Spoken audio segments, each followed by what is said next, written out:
Hey guys, welcome back to the channel. This is a story about what if Naruto has the immortal legacy given by Kami and Diablo. Before I start, please support for more amazing content and do consider subscribing to my channel and share this video with your friends. This is written by DemonsWake, link in the description and support writer.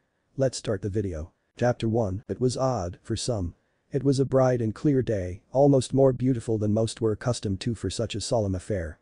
The very air itself was full of warmth, the breeze of the wind was soothing and calm, as hundreds of thousands of people gathered for the memorial of the world's greatest hero. That is why for some it came as a surprise that it was so beautiful this day, many thought the heavens themselves would weep along with the gathered masses. However, those who were close to Naruto Uzumaki expected nothing less and almost knew instinctually that he was still watching over them.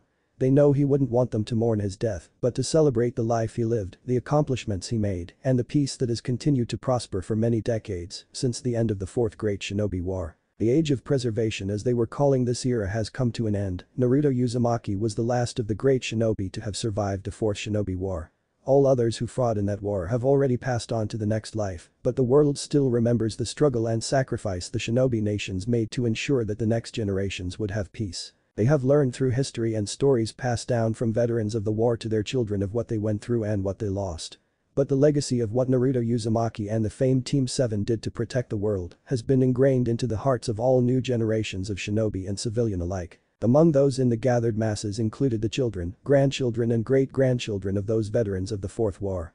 None were more prominent than the ever-growing Uzumaki clan, with Boruto and Himawari Uzumaki at the forefront of the large gathering with somber yet accepting expressions. The two siblings of the great hero of the world looked on in silent awe at the sheer number of people who came to honor their father. Their children and grandchildren who are still grieving are also just realizing how influential their grand and great-grandfather really was. They all heard his stories hundreds of times, but couldn't truly believe all the lives he touched until now. Since this memorial of such a prominent figure of the world was expected to have such numbers wanting to pay their respects, it was taking place in the slowly regrowing wastelands of where the Battle of Jubi took place. This day wasn't just to mourn the passing of Naruto, but to remember all those who lost their lives and fought during that war, and since he was the last to pass on, the world leaders decided to mark this day as a global holiday in memoriam of the Fourth Great Shinobi War. A great gathering of people were standing in front of a massive wall of mist that spanned about half a mile across. The ceremony was done by the monks of the Fire Temple and was performed beautifully with brief accounts of his accomplishments, the battles he fought, and his great character as a human being and what he stood for. There was a chance for any who knew Naruto or had stories to tell about him to come and speak to the crowd. Not so many were brave enough, but those who did were from many different countries who spoke highly of him and how he affected them. One such person was the son of Inari from the Land of Waves. He spoke of how his father was changed by Naruto to never lose hope and fight to protect what is important to you, and how he will always be the hero of Wave. Other stories came from the now adult children of the various people Naruto affected throughout his life, including the previous daimyo of the Land of Spring, who succeeded his mother Koyuki, but now is retired and passed on the title to his own daughter. Gaara's daughter spoke and was thankful that her father was able to find such a great friend in Naruto, and told funny stories of when he would sometimes play with her, when he came to Suna and made her laugh. Some of the children of the famous Konoha 11 told their own personal stories of their interactions with their 7th Hokage. Lastly, Boruto spoke for the Uzumaki clan about his father. From all the stories we heard today, I think it is safe to say that my father, Naruto Uzumaki, was a great man. He let out a small chuckle. I didn't always believe that. When I was young I never really understood why my father was so great. He was always busy with work, he came home late, he missed important events for our family, it just seemed to me that he was never there. It wasn't until later that I realized that my family wasn't the only one that he cared for. I know he loved us, he let my mother, sister and I know as often as he could that we were always loved by him. I just failed to realize that he was still fighting to protect the world, even if it was usually from behind his desk. The crowd got a laugh out of that, but he continued on. He once told me that as Hokage and just even as a shinobi of Konoha, he held everyone in the village as precious to him, and he always protects his precious people and what is precious to them. It wasn't until my mother fully explained to me that my father protected much more than just Konoha or Fire Country. She told me that after the Fourth Great War, my father had many more people who became precious to him. Everyone who fought alongside him and gave him strength to continue fighting became someone he would give his life to protect. Gaara of Suna, Kuritsuchi of Iwa, Dari of Kumo, Chijuro of Kiri are just some of the few people he added to his long list of people who became precious to him. I gave the names of those people specifically because we all know them as great Kages of their own villages who served along with my father in his tenure as Hokage. My mother explained to me that because they are his precious people, he would protect what is precious to them, and what was most precious to them were their own villages. But showed me that he didn't fight just to protect Konoha, but he was fighting to protect the other great villages, he was fighting to protect the world and ensure we had a continued peace. And as I look around this crowd, seeing people from all over the elemental nations, I believe that my father succeeded in his goal, but it is now up to the newer generations to continue this era of peace, so that my father, and everyone who fought in that terrible war, can look down on us from the afterlife and be proud that we continued on their legacy. The crowd erupted into loud cheers of approval, hoping their savior and lost loved ones could hear them. It is a great honor to the Uzumaki clan that so many have come to pay their respects to my father, and it is a privilege to present to you the great memorial wall. After that announcement, the mist behind Boruto began to fade away to reveal a 7-foot-tall rock wall stretching a half-mile, with the names of all those who fell in the Fourth Great Shinobi War. There were separate sections along the wall with the symbol of the village the shinobi came from, including all small villages that participated in the war, in order to find a loved one's name more easily. And sitting on a raised stone platform behind the wall in the center was a 60-foot statue of Naruto sitting in the lotus position, in the same form of him gathering natural energy with his arms in his lap and fingers curled in front of him. After the shock and awe of the monument began to wear down, Boruto gave one final explanation. This monument is a collaborative effort of all villages who had a hand in the war and is dedicated to all those who fell, many of whom died on the very grounds we walk on now. The statue of my father is a symbol of the peace that he found not only within himself, but the peace he brought to the very world. All of our loved ones who died in the war are placed upon this wall, and I urge you to seek out their names, so they know they are remembered. With that, Boruto stepped away from the wall and rejoined his family, so that everyone else could search for the names of their family members, most of whom have never had the chance to even meet before. Boruto and Himawari led their families to the area of the wall, with the Konoha leaf symbol to search for one name in particular. It was simple enough to find, with the names being in alphabetical order, and only took a few minutes to find the name of the uncle they were never able to meet, Niji Hyuga. Both of their parents told them how much Niji meant to them and what he did for them in the war. He has his own tombstone back in Konoha, but seeing his name on this wall meant more to the siblings, because this is the land where he was killed saving their parents. Without Niji, neither of them would exist right now. After the growing Uzumaki family said their silent prayers and left flowers and small offerings at the base of the wall like many others, they left along with their friends and their own families to go back to Konoha. After a few days' travel back to Konoha, the Uzumaki clan could be found at the house of Himawari Uzumaki. Himawari not only had 2 more children than Boruto, but she wanted to care for her parents in their old age, so she and her husband, along with the help of her parents, bought a larger house so that they could stay together. Boruto and Himawari are both still married to their spouses and are very happy with them. Himawari's husband was an orphan child from a bandit raid from another village in Fire Country and was too young to remember his surname and had no records of it, so when they eventually married, he was more than happy to take the Uzumaki name as his own and be a part of her family. Naruto and Hinata loved their son and daughter-in-laws and were more than happy to welcome them to their family. The mood among the Uzumaki family was still a sorrowful one. Naruto's grandchildren, who were now adults, were still taking his loss fairly hard. They loved their grandfather dearly.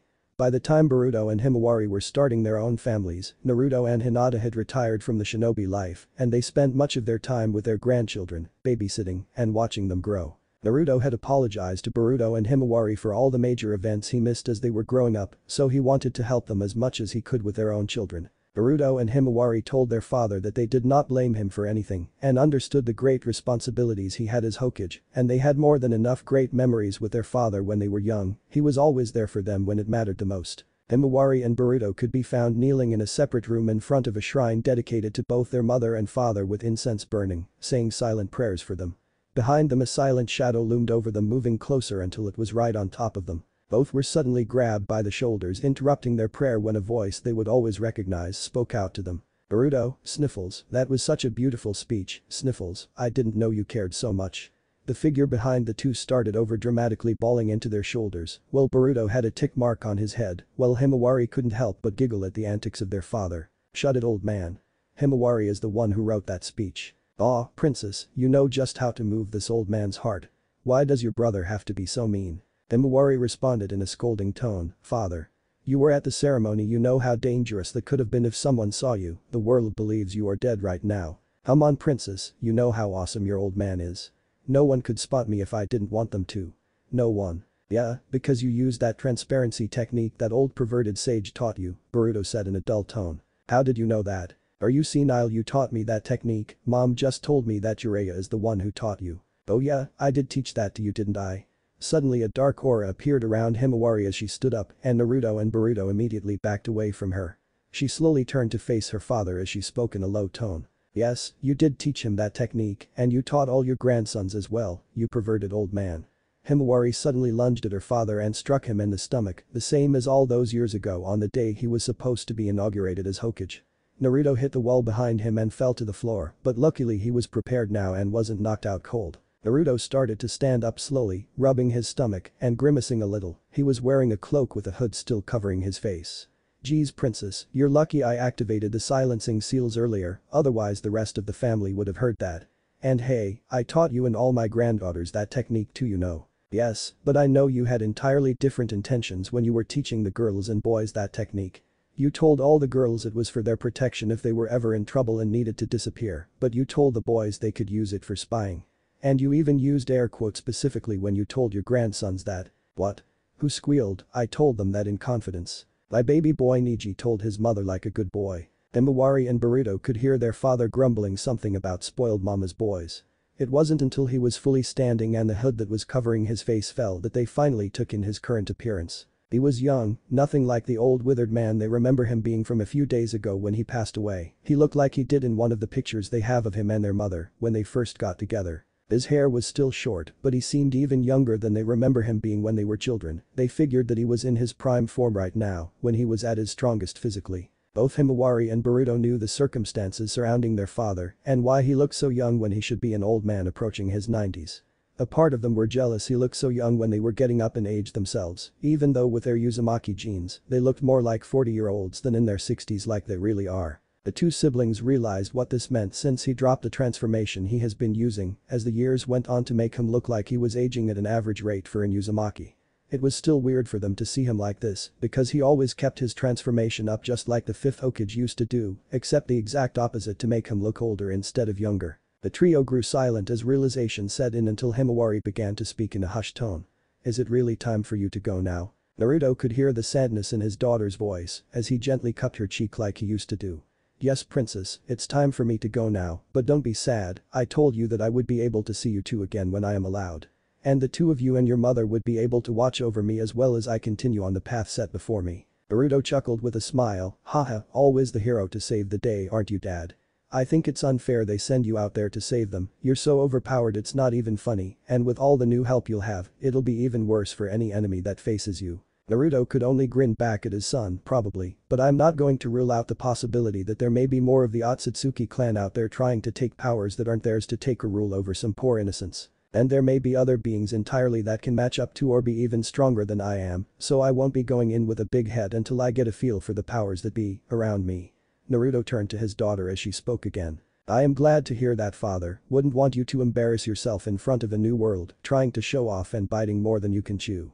Mother would be very embarrassed herself since she was the one who first tried to get you to think more before you act on your impulses. Ha ha. Naruto said dully. Your mother knew exactly who she married. There's no shame in my game. Naruto stated with great pride, knowing that he could be impulsive at times, but it usually worked out for him in the end. They all had a good laugh at that, and Himawari and Boruto couldn't help but think back on how all this came to be. Flashback, Valley of the End. End of the 4th Shinobi War. The fight was done, Naruto and Sasuke's final battle at the Valley of the End was over, with no clear victor as they both lay unconscious with Naruto's right hand and forearm missing, along with Sasuke's left hand and forearm missing as well. Naruto was within his mindscape as the Sage of Six Paths sits before him when Naruto sits up bleary-eyed noticing the great sage next to him. He also noticed the absence of Kurama, so he guessed the sage wanted a private conversation without the Biju's input. Ugh, is it over? Not quite, I am afraid. We have still yet to see the decision that Sasuke has made for himself. However, I am here for another reason, one that affects you quite significantly. Well, what is it? Don't tell me your grandmother has come to avenge your mother or something, I don't think I can handle another fight with another one of you freaky aliens anymore. The sage could only chuckle at that remark. No, fortunately there will be no further fighting in this war as of yet. His demeanor turned serious and Naruto took notice of his expression and braced himself for whatever else he was throwing at him. I am going to be blunt about this, Naruto. You are immortal now. Naruto could only stare at him to see if this was some kind of joke. When he didn't receive the punchline, he could only ask one question. Why? By ascending to your 6th path sage mode and having access to the chakras of all 9 of the Biju, your power has surpassed the limitations of mortals. Once your body has hit its peak you will no longer age like a normal human. However, I am also afraid that other powers are at work here and deities of other worlds have taken an interest in your character and have agreed to allow you to be unaffected by time. If my power has already granted me immortality, what do other gods have to do with it? How could they allow me to have anything? When a human's power ascends beyond their limitations in an innate manner and into the realm of gods, the gods will become wary and they must agree to allow the process to continue, otherwise the gods will group together to stop the ascension from progressing any further. This will occur when they have doubts that the individual will stay true to themselves in the future, only ones they believe to be incorruptible will be allowed to continue on as they are. Are you telling me that I'm gonna be a god now? No, you have still yet to reach the state of godhood and you may in fact never be able to ascend any higher than you are now. There is one final step you must take to become a god, but it is only something you can find for yourself and no one else will be able to help you with that. Geez, you're really dumping a lot on me. I don't want to deal with you, no.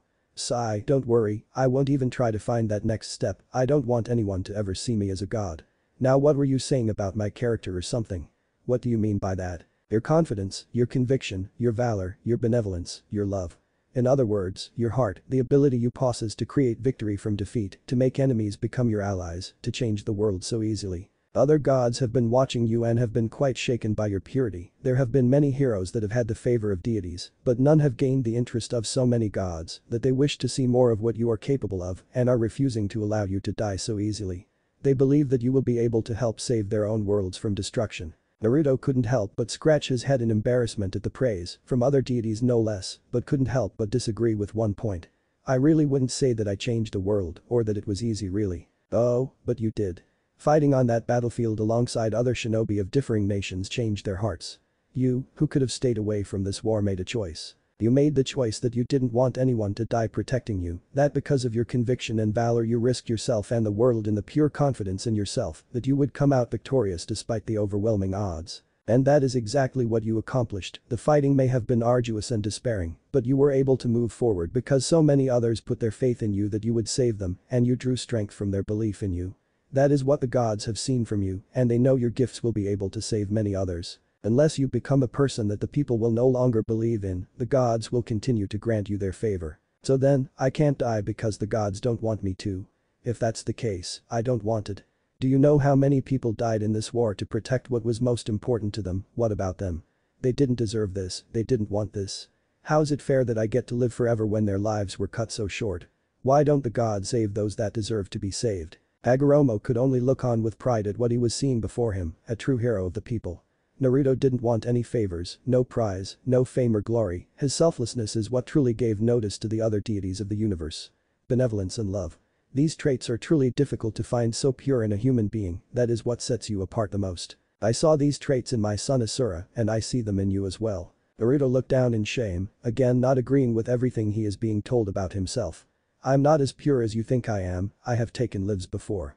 There is blood on my hands just like most other shinobi. You forgive when forgiveness is deserved and you bring justice when there is no other course. Do not think that the gods look down on those who take life for righteous reasons. There are evils in the universe that cannot be purified, people who cannot be moved from the dark path they walk. Because of your new ability to sense the depth of darkness in others, you will be more able to judge who deserves a second chance and who must be punished for their misdeeds. I still don't want this, I don't deserve to live forever. I don't want to watch as all my friends die around me. I don't think I can handle that. And I don't want to be forced to leave my world before any real peace could be established yet. I believe in you, Naruto Uzumaki.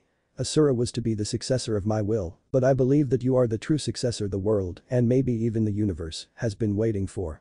Don't worry for now, your path is still not laid before you, and I will not allow you to be sent from this world before you have been fully able to live out a normal life and find your own happiness. But before anything can be moved forward we must wait to see if you could truly do the impossible. And what is that? To change the will of the spirit of my firstborn son. Konoha. 10 years before the death of Naruto Uzumaki. Dark clouds gathered overhead as the funeral procession marched on. Sasuke had passed away 3 days prior to the same unknown disease that ailed his brother. Because of his obtained ocular prowess from the Fourth War, he was able to survive much longer than he normally would have. There was a large gathering of Konoha shinobi and civilian alike attending his funeral, a dark hero in his own right, but a hero nonetheless. The slowly building Uchiha clan were all there, as well as the fairly larger growing Uzumaki clan, with both the Uzumaki patriarch and matriarch, Naruto and Hinata Uzumaki, in attendance. But few survivors of the war were also in attendance, including his wife Sakura Uchiha, Rock Lee, Temari Nara, and Kari Akimichi. All the village and clans of Konoha paid their respects to their Uchiha hero, his daughter Sarada, his grandchildren and wife spoke in honor of him, as well as Boruto Uzumaki and the 7th Hokage. He was laid to rest in the Uchiha family tomb where offerings and flowers were placed all around. His funeral was a mostly quiet affair, which is what he would have wanted, well except when Naruto spoke of him. After 50+ years of waiting for what Hagoromo Otsutsuki has decided would happen with him, he would finally receive his answer this night. When Naruto and Hinata became serious about their relationship and Naruto knew that he loved her, he told her everything about what the Sage of Six Paths had told him. How he was immortal and that he may have to accomplish or continue some tasks made by other gods. Hinata was rightfully shocked at the news, but also upset. She didn't want this for her love any more than he did. She wanted them to grow old together and to live on in the afterlife together, she wanted to always be with him. But she was more concerned for Naruto, she just didn't want him to be alone again. The years moved on, and she continued to see how Naruto grew and became such a prominent figure in the world even after the war. How he continued to save and change lives for the better, she couldn't help but see exactly what those gods wanted him to accomplish. He saved their world, and there would probably be other worlds out there that also needed a hero of his caliber and strength that could save them. She couldn't help but feel that that is where Naruto thrives the most, helping others and saving lives. She kept these thoughts to herself for now because she knew that Naruto told her that the sage said nothing was set in stone yet, so he may not even remain immortal when the time comes. Naruto was brought back to his mindscape that night in his sleep to see the sage once again before him to give him any new information, but he wasn't the only one who was there, Hinata and Kurama were there with him this time. Naruto couldn't help but stare at his wife who was back to a younger version of herself when they first became serious for one another. She has her long hair again, Naruto thought to himself. The same could be said for Hinata because she was staring at him with the same amount of love she has always given him. I hope you two don't plan to mate in here, I don't need the smell or you two dirtying up this place. Hinata blushed heavily and looked away, but Naruto just looked annoyed by his partner for embarrassing his wife, which he let the large fox know. Oi! Shut it, Kurama. You ruined the moment. Kurama only grinned and snorted, giving a small chuckle. The love you two have grown for each other and have given to your family makes this old man's hope for the future of the elemental nations grow stronger. I have come before you and brought your wife and Kurama here to inform you of what has happened with the death of Sasuke Uchiha. Naruto turned towards Hagoromo after settling his arms around his wife as she did the same so they could listen together. Okay, so what exactly do you mean by all this? I'm not sure I understand what you meant when you said if I could change the will of Indra. And what does it mean if I couldn't change him? If Indra's soul continued its path of hatred and revenge, then the cycle would repeat itself and the two brothers' souls would continue to wage against each other. Their souls would not be able to rest and 2 more children would be born as their reincarnations to continue their fight. Hinata couldn't help but speak then, that's terrible, if that happens again, then wars would eventually break out and the peace we struggled and fought for would come to an end. That is correct. Since Sasuke was the last mortal to harbor Indra's spirit, it fell to him to be the one who would determine if Indra's soul could finally be at peace through his own life. His final years of life and the burial of his body were the last stages of the cycle to determine if Sasuke was truly at peace. If he had any regrets the last moments of his life, the cycle would start again. Naruto didn't like the sound of that, he honestly didn't know if Sasuke was content with his life. He came back eventually to live with his family, but he never spoke to him about anything personal in his life, so he didn't know if anything was wrong that he could help him with. Was he still upset about the end of the war? Did he really come to terms with his own demons? Was he able to find peace for himself or was the war still being waged? He just didn't know. Well, what happened? Is this all gonna start over again? Hagoromo couldn't help but smile, no. The cycle has ended and so both of my sons' souls will be at peace, their eternal war is finished. You, Naruto Uzumaki, have done what I could not, what any of Asura's reincarnations could not. You have given peace to a much tormented soul, and I now believe that peace can truly be sustained within our world. You have my eternal gratitude and this world owes you a debt that can never be paid. No one could tear the wide grin from Naruto's face right now if they tried, and he couldn't help the tears that were threatening to fall at hearing this news. Sasuke was at peace with himself. Naruto was always afraid Sasuke wouldn't find what he was looking for on his self-imposed exile, but he was truly happy that he was able to. Even if he was still a broody bastard in his old age, Sasuke was still his best friend and he just wanted him to be happy. Hinata couldn't help her own smile at seeing the large grin on her husband's face, she was so happy for Naruto and Sasuke. She gripped her husband tighter to show her support and gave him a kiss to show him how happy she was for him.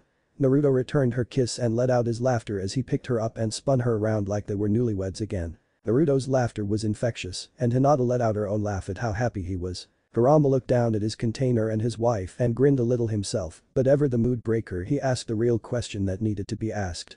So, what does this mean for the brat over here? Will he have to continue fighting for others, or will he be able to rest when his time comes? That broke the lovebirds out of their moment again, and they both became silent. Hinata looked to be in thought, and Naruto just stared at Kurama with a dull face. You really gotta read the mood, you giant ball of lint. Kurama just leaned forward, his snout just in front of Naruto with his teeth bared.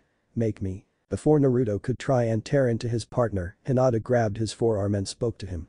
He's right, Naruto-kun, this is what we both have wanted to know for many years now.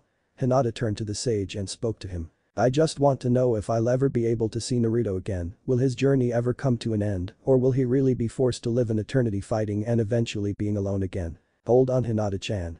I haven't. Hinata cut her husband off by lightly taking his cheeks in her hands. This was something she did when she wanted his undivided attention on her, and she wanted him to listen to what she had to say. And like usual, it worked like a charm. Naruto stopped speaking, looking intently at his wife for what she was going to say. Naruto-kun, I love you so much, and the world loves you as well.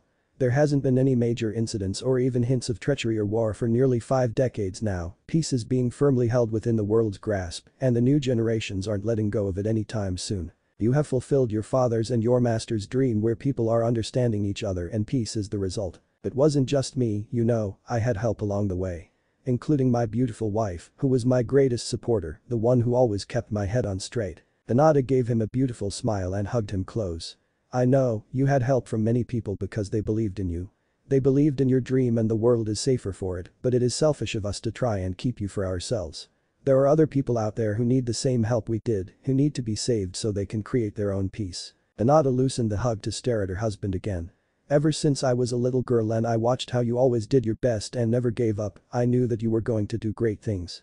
It is just recently that I realized that our world can't be the only one who needs you. Our grandchildren and great-grandchildren will continue on your will and the legacy of all those who fought for this peace, but I believe that you must use your strength for those who need it now. But what about our eternity together in the afterlife? I can't handle never seeing you again, you are where I get most of my strength from.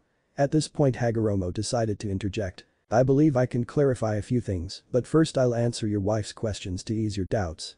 You will be able to see each other again. For a man who has impacted this world so greatly, it would be a cruelty to never allow you to see your family again in the afterlife.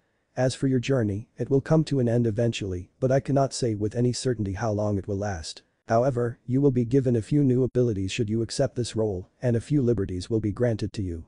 And I personally have a request of you should you accept. Naruto could only stand there and think on his decision. He trusts his wife's judgment and hearing that he would see her again puts his mind at ease, but it is still a huge undertaking. Going into a new world without any knowledge or knowing anyone there, it would be difficult to try and establish himself, but if these worlds did need help, he couldn't deny his own feelings of wanting to give them his aid. His decision really wasn't much of a struggle after all. Okay, I guess it isn't really much of a choice when I think about it. I accept this responsibility. What abilities will I receive and what is it that you request of me? Thank you, Naruto. The other gods and I are grateful for this endeavor that you will be put through. The abilities you will receive are nothing too elaborate, in fact one ability has already been at your disposal for some time now. What do you mean? I never really felt any different or had any new techniques to use. Do you remember how that new arm of yours essentially became a true part of your body, how it eventually lost its discoloration, and you could no longer tell that it was not a part of your original arm? Yes, that was a really weird time. Sakura nor Tsunade could really give me a solid explanation of how the new arm appeared to simply integrate itself with my body. We always thought that I would have to keep it bandaged up, and it happened over the course of a few years. The color just started to fade slowly until it looked completely natural. Because Hashirama was one of the reincarnations of Asura, the cells that were used to create your new arm felt the familiarity of your chakra and slowly became a part of your DNA. And since your DNA was changed by that, you gained the ability to use Hashirama's Mokuton techniques. Are you serious? I could have been using Mokuton for the past 5 decades or something. Why didn't anyone tell me? The same reason you kept your immortality a secret and used a henge over the years to make your appearance seem to age normally.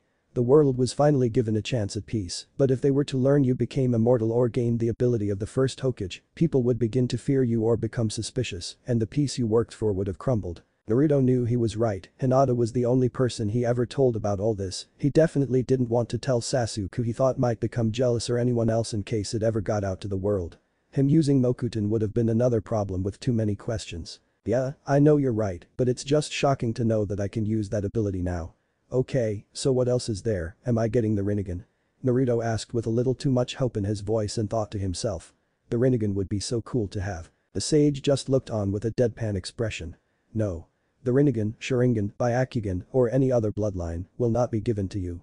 Naruto's hopeful expression immediately fell with that response, but he supposed Mokuton would be the best he could get. It was an amazing ability, so he isn't too disappointed. But I will be giving you the knowledge of Asura's past reincarnations, including everything you need to know about using Hashirama's Mokuton techniques, but you will have to train yourself to be proficient in the art. Naruto knew that knowledge was probably the best thing he could ask for.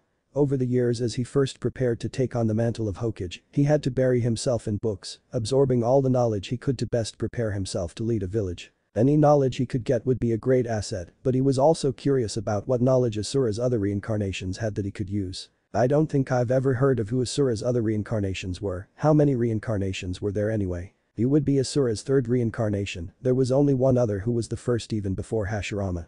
His name was Akechi, and it could be said that without him the art of Fuinjutsu would have never came to be as it was.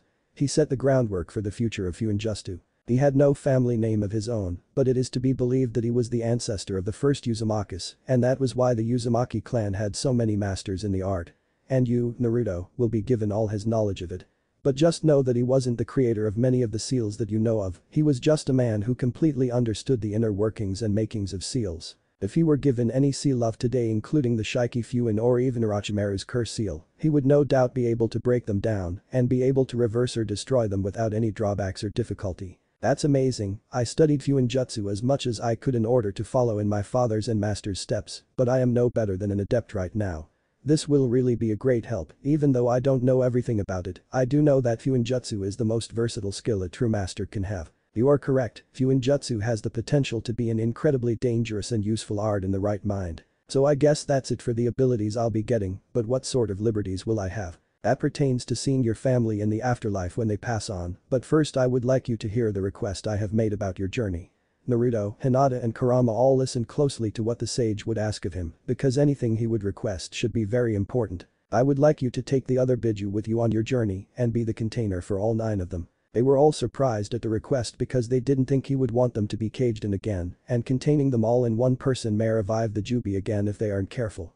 Naruto had to voice his concerns to the great sage. Are you sure that's wise? What if they merge again to become the Jubi, and I don't want them to feel like they have to be locked up again inside a vessel. Aren't they happy to be free again like they once were? Would they even want to come with me on this journey? Don't worry, brat, the other Biju and I would be more than willing to go with you on this journey. I'm sure they're completely bored right now and probably have been for a while. Yes, Kurama is right, and you needn't worry about the Jubi reforming. It can only be reformed by using the Jito Meizo.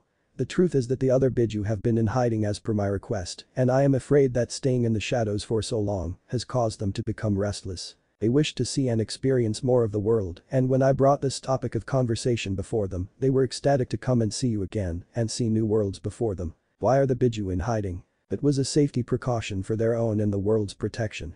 I didn't want the temptation of creating new Jinchuriki to fester in the hearts of man once more, so the safest thing I could do is keep the Biju out of sight. I see, and I agree with you wholeheartedly. And it seems to have worked. The Biju haven't been seen since the war, and some are starting to believe they may be a myth now, well, except for Kurama, since he's still with me. If they really are excited to come with me, I'll gladly have them come along. They will be happy to hear it. Now, the liberties you will be granted will be much simpler now that you have agreed to take the Biju with you. Early in the Biju's lives, Matatabi somehow gained the favor of the Shinigami, and she had been guiding the souls of the dead to the afterlife until she eventually became sealed in her first Jinchuriki. Because of her connection to the afterlife, she will be able to open a portal for you to enter said realm so that you can once again see your family. However, there will be limitations to this. For every year, from the time you leave this world, you abstain from entering the afterlife, you will be granted 2 days' time to spend with your family. So if you do not have the portal open for 10 years, you will be given 20 days to spend with your family. Matatabi will only be able to open the portal once a full year has passed from the first time she opens the portal and every other time after that. That sounds fair. I think I'll probably save up those years just so I can spend more time with my family, besides I should be busy enough that I'll probably use up plenty of time trying to help everyone. Hinata had to express her own gratitude to Hagoromo. Yes, thank you for allowing Naruto-kun to spend time with his family when he can. It will be difficult without him for so long, but I know I won't be alone when my time comes. I'll be able to see my friends, my family and my parents again, and I'll always wait for my husband as long as it takes. You are welcome. However, the gods of the other worlds would also like to request that you remain in their worlds for the span of a normal human lifetime in order to ensure the peace you will be fighting for remains steady and abiding. Really? I figured I would just keep moving from world to world once the enemy was taken care of. Surprisingly, Hinata was the one to answer. No, I don't think that would really be wise if you just suddenly left them behind. You know how much work it is to maintain a peaceful era. Winning a war does not automatically ensure that peace will remain. It took you decades of hard work to maintain the cooperation of all villages with each other. Yeah, I know that, but won't the other worlds need help right away? Can they really afford to wait for me that long? Naruto turned to Hagoromo to see what he thought about it. You need not worry about a time frame. These worlds are in danger, yes, but the gods are able to manipulate the time stream between worlds so that you will enter their realm well before the worst may come to pass. Well, I guess that makes things easier, but I still didn't really want to have to stay for that long. Can't they handle things when it's all over? Naruto-kun. Naruto turned to Hinata and noticed that she had a smile on her face. I believe you should listen to their request. I know you will make many new friends and allies wherever you go, because if their world is in danger, I know there will be people who are willing to fight alongside you for it. And if you just leave them after everything you go through, I know they will be extremely saddened because you always have a way to enter the hearts of others. So please, help them all the way through the end, they will need you. And I also want you to do a favor for me. What is it? You know I'll do anything for you. Don't close your heart because of me. Hina, listen. I know you love me, and I will always love you. I would never think any less of you if you find love with another woman, and I know with you, there will be no shortage of women who will vie for your affections. I had plenty of competition of my own to deal with when we first got together. All I ask is that you love them and any children you have with them with just as much love as you have given me and our children. I know you were the happiest when you were there with our family, and you were even happier when our family started to grow even more, so I want you to keep searching for that same happiness. Naruto just stared in his wife's eyes trying to look for any hint of doubt in what she was saying, but no matter how hard he searched he couldn't find any. Hinata amazed him time and time again with her compassion, her kindness really knew no equal. Even compared to his own kindness, he didn't believe he could match up to hers. After several moments of staring at his wife he just smiled and chuckled a little while running a hand through her hair like he still loved to do. Wow, you have really thought about all of this for a long time, haven't you? Hinata returned his smile with a large smile of her own. Of course. I have been trying to get you to do the same thing for years now. I thought being Hokage finally taught you that. I guess being out of that hat and just spending time with our grandkids for so long has made me lose a step or two. I'll just have to make sure I gain a few more back to compensate. I know you will. Naruto and Hinata held each other close and were leaning into each other for a kiss until a sudden gust of warm wind blew at them from one side. They looked to where the gust came from and only saw two black tunnels towering over them until they realized it was a pair of nostrils connected to a large snout. So you mean I'll have to put up with this lovey-dovey nonsense with even more women in the future? I'd really rather not have to deal with this anymore. Naruto and Hinata continued holding each other just staring at the giant fox in annoyance. Yes, even Hinata was annoyed now until Naruto flew off the handle. I'm gonna kick your ass, Kurama. Kurama only grinned baring all his teeth while standing on all fours waiting for Naruto to make the first move. But Hagoromo, who had been in thought until now, decided to speak up before any fighting could ensue. Now that I have thought about this, I believe the other gods may have an ulterior motive for wanting you to stay in their worlds for so long. Everyone stopped at that and turned to the sage, but it was Hinata who spoke for them. What makes you say that? Naruto's progeny. Hagoromo let that sink in to let them think about it for a few moments before he continued. Your children, grandchildren and great-grandchildren just may be the key they are looking for. Your descendants so far all have the same kind of benevolence and love that you exude, and their strength and power is impressive as well, perhaps not to the same extent as yourself, but it is still very much there.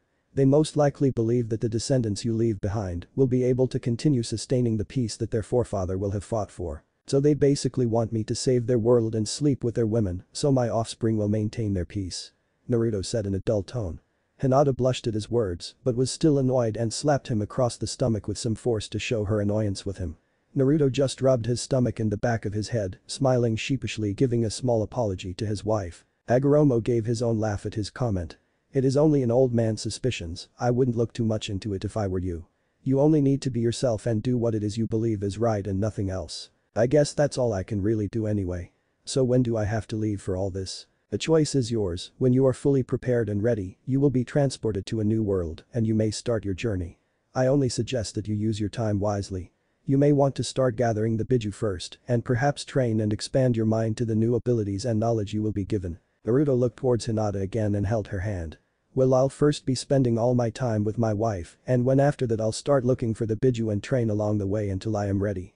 Naruto and Hinata both knew her time was coming to an end soon, she was in perfect health, but her body was still susceptible to time and she would pass on naturally. Naruto was sad but wouldn't let it show in front of her and he knew he would see her again in the afterlife, but it still hurt incredibly to have to watch as she slowly dies. Take all the time you need, I will know when you are ready. The knowledge you gain will be transferred to you as you continue sleeping and will be at your disposal when you awake. Flashback end, Himawari's household. Shrine room. 10 years ago, the day after Sensei's funeral, you and Mom told the two of us everything. I thought it all was a load of shit until I saw the look in Mom's eyes and I knew you were telling the truth. Boy.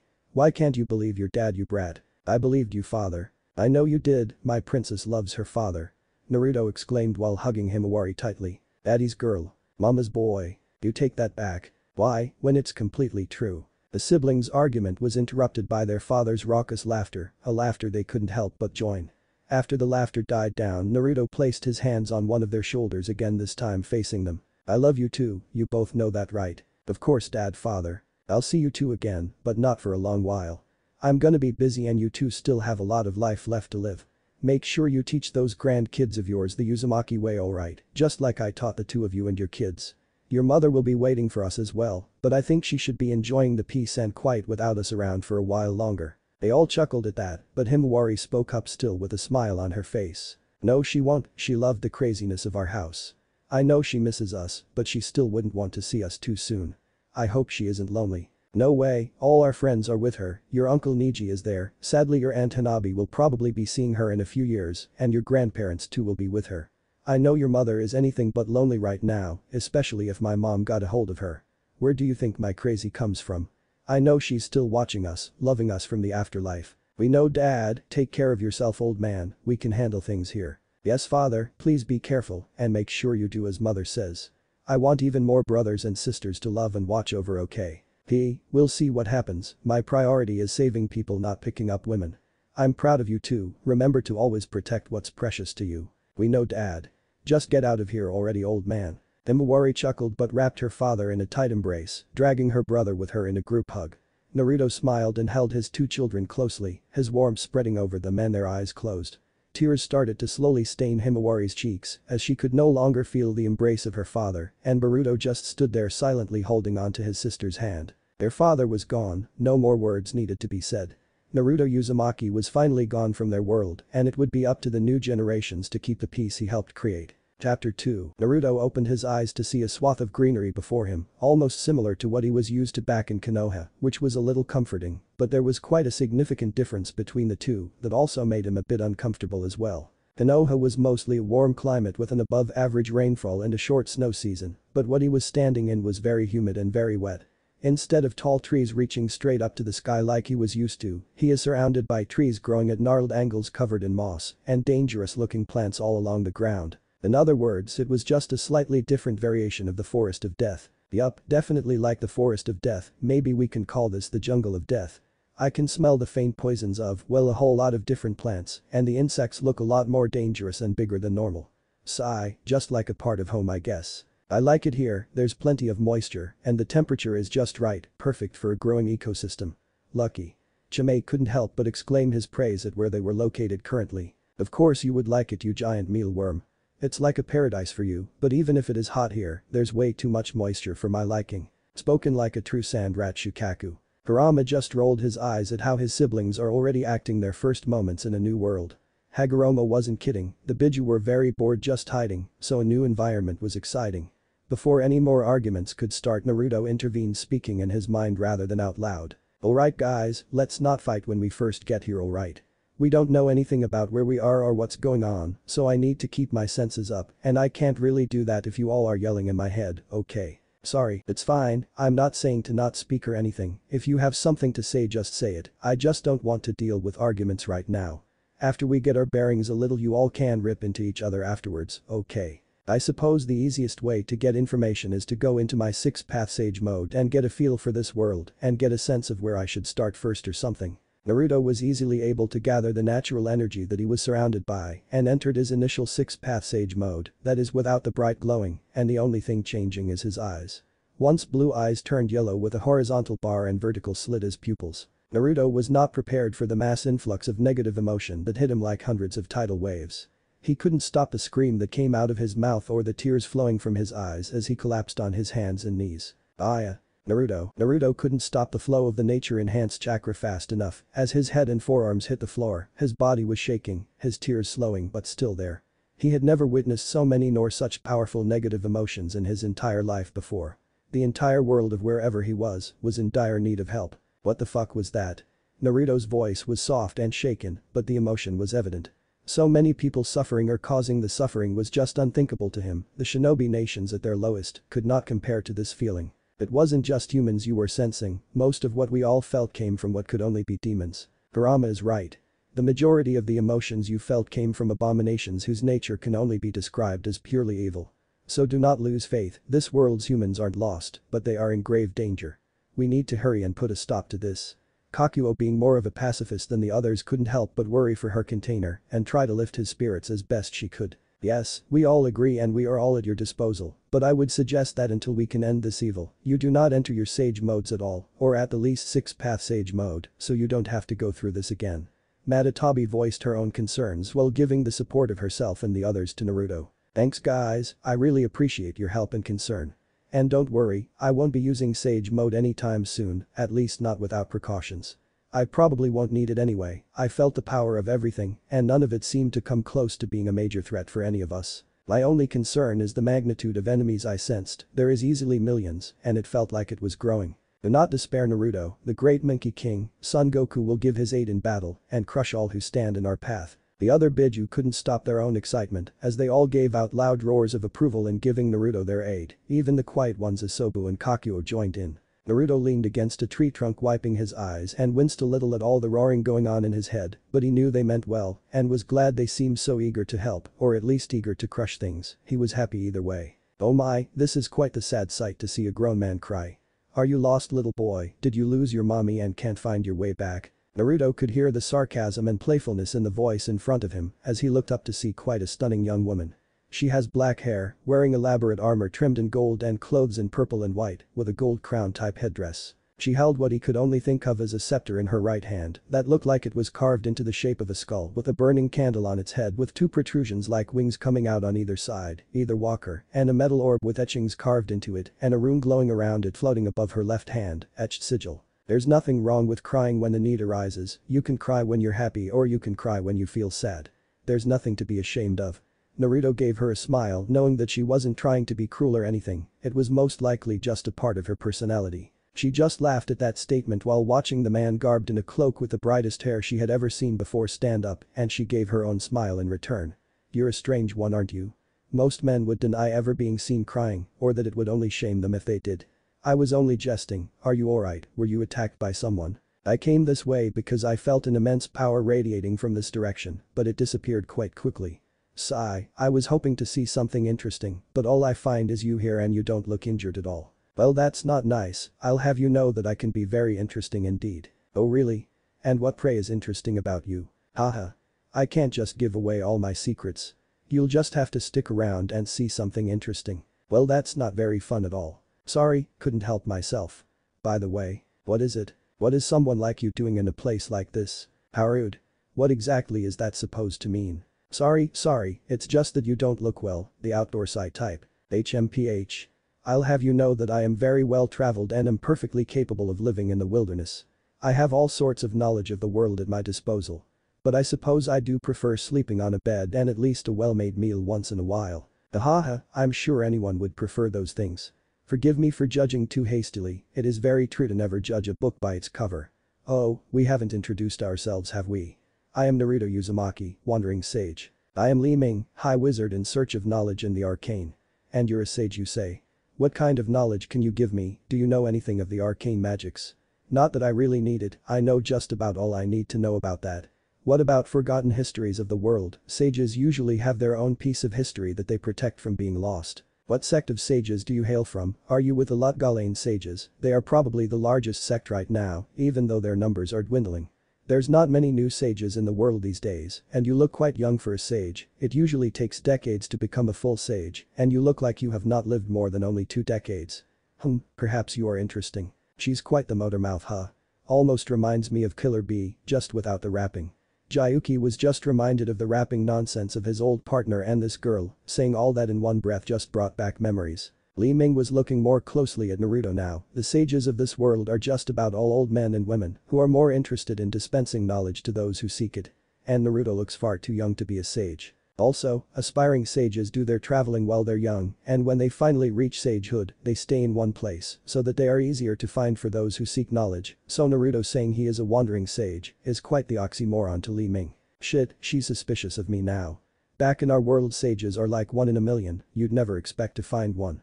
But it seems like there's a bunch of sages here even if their numbers are low. And I don't have any relevant knowledge to give her, the people here don't use chakra, so I can't teach anything.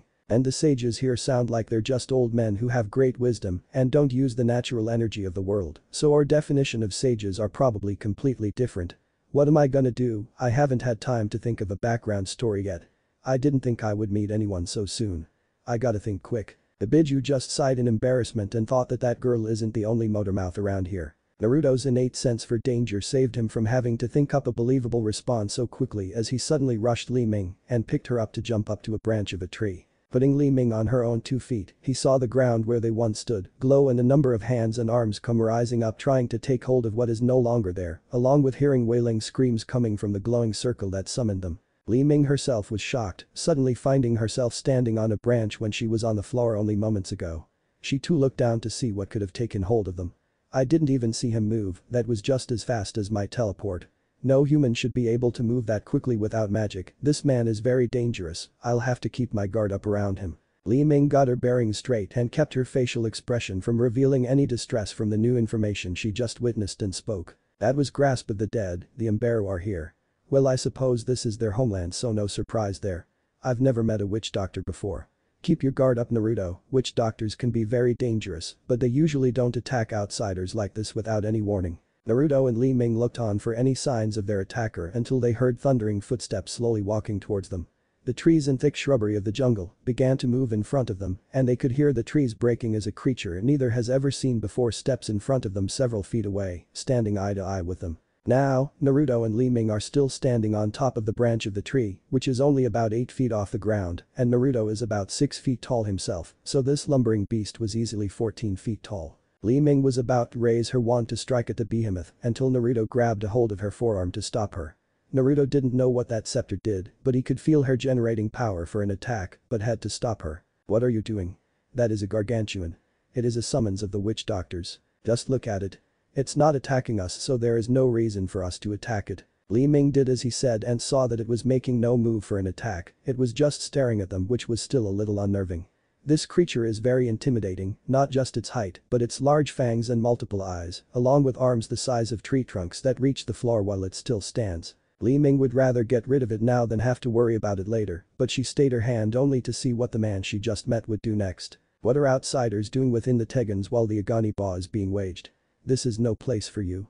If you value your lives, you will leave this field of battle immediately. The man that came out from behind the gargantuan could only be described as aboriginal.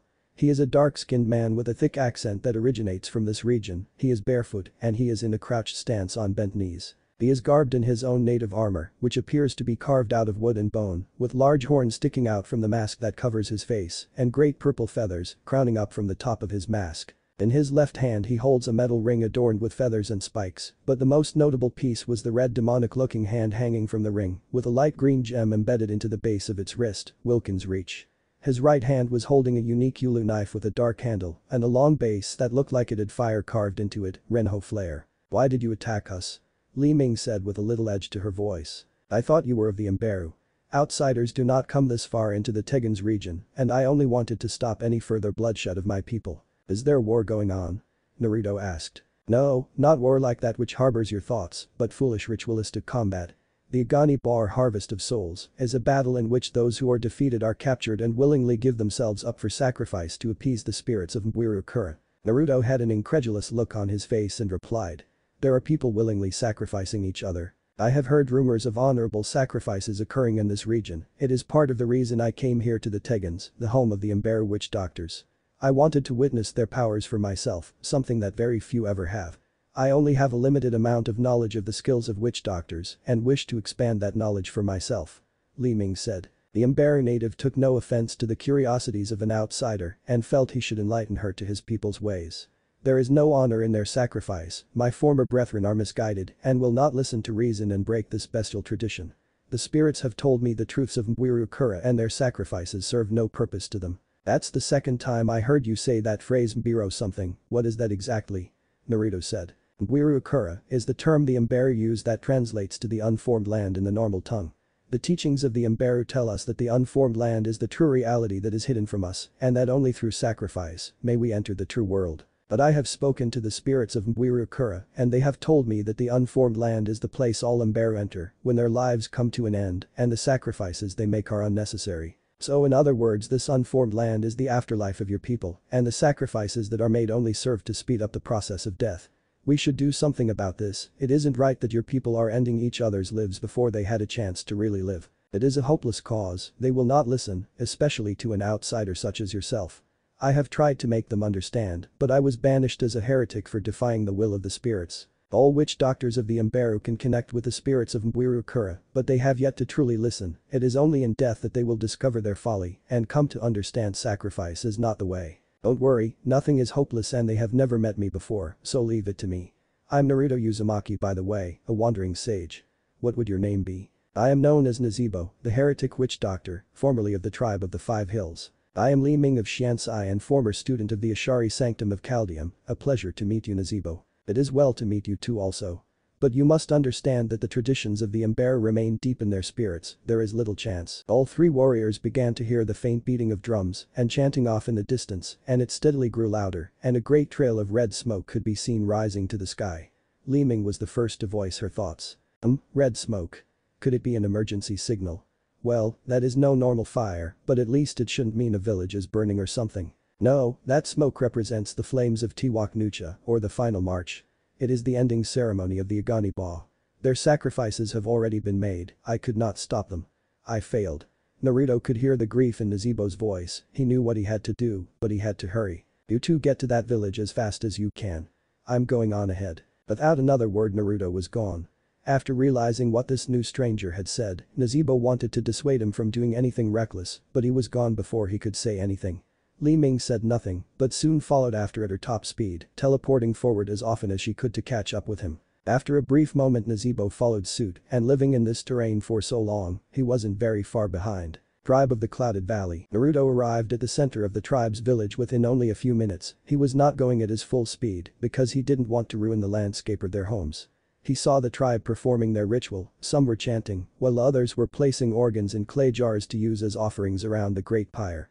He took notice of the dead bodies on the altar, there were 5 of them. He could still see the steam rising from their wounds, they have not been dead long. Naruto sprung into action before anyone took notice of him. He leaped high into the air throwing 4 kunai in a square around the altar. Each kunai had a sealing tag wrapped around the handle and as he was falling inside the square, he went through hand seals, activating a light blue barrier that formed a pyramid around the altar. This was a space barrier that places everything within the barrier on a separate plane from its original.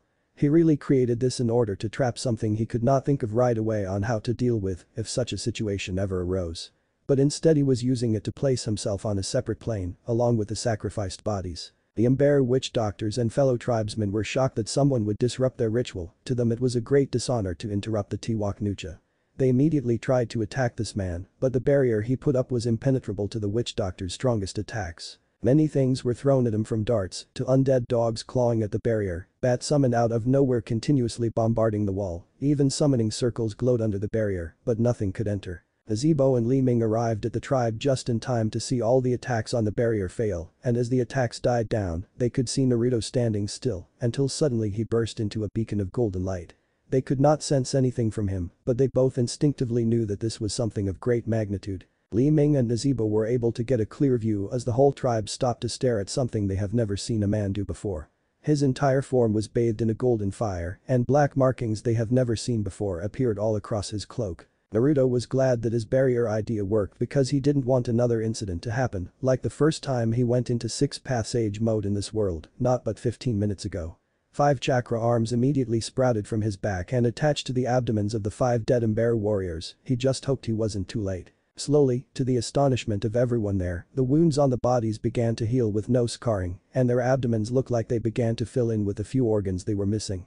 It took several minutes, and Naruto stood still as he concentrated to revive these people, and one by one they began to open their eyes and breathe, much to the horror of everyone around them. Now, witch doctors and the Imberu are no novices when it comes to bringing back the dead. They actually have quite the knowledge of summoning spirits and the dead to fight for them. But those that they summon always remain dead and look the part as well. The people this man revived looked to be in perfect condition. They had no scarring, no decaying flesh, no shrill growling, or the look of hunger in their eyes. They looked exactly how they would have been when they were alive. Once Naruto felt the life return to the once dead bodies, he retracted his chakra arms into himself and stopped the flow of 6-path age chakra.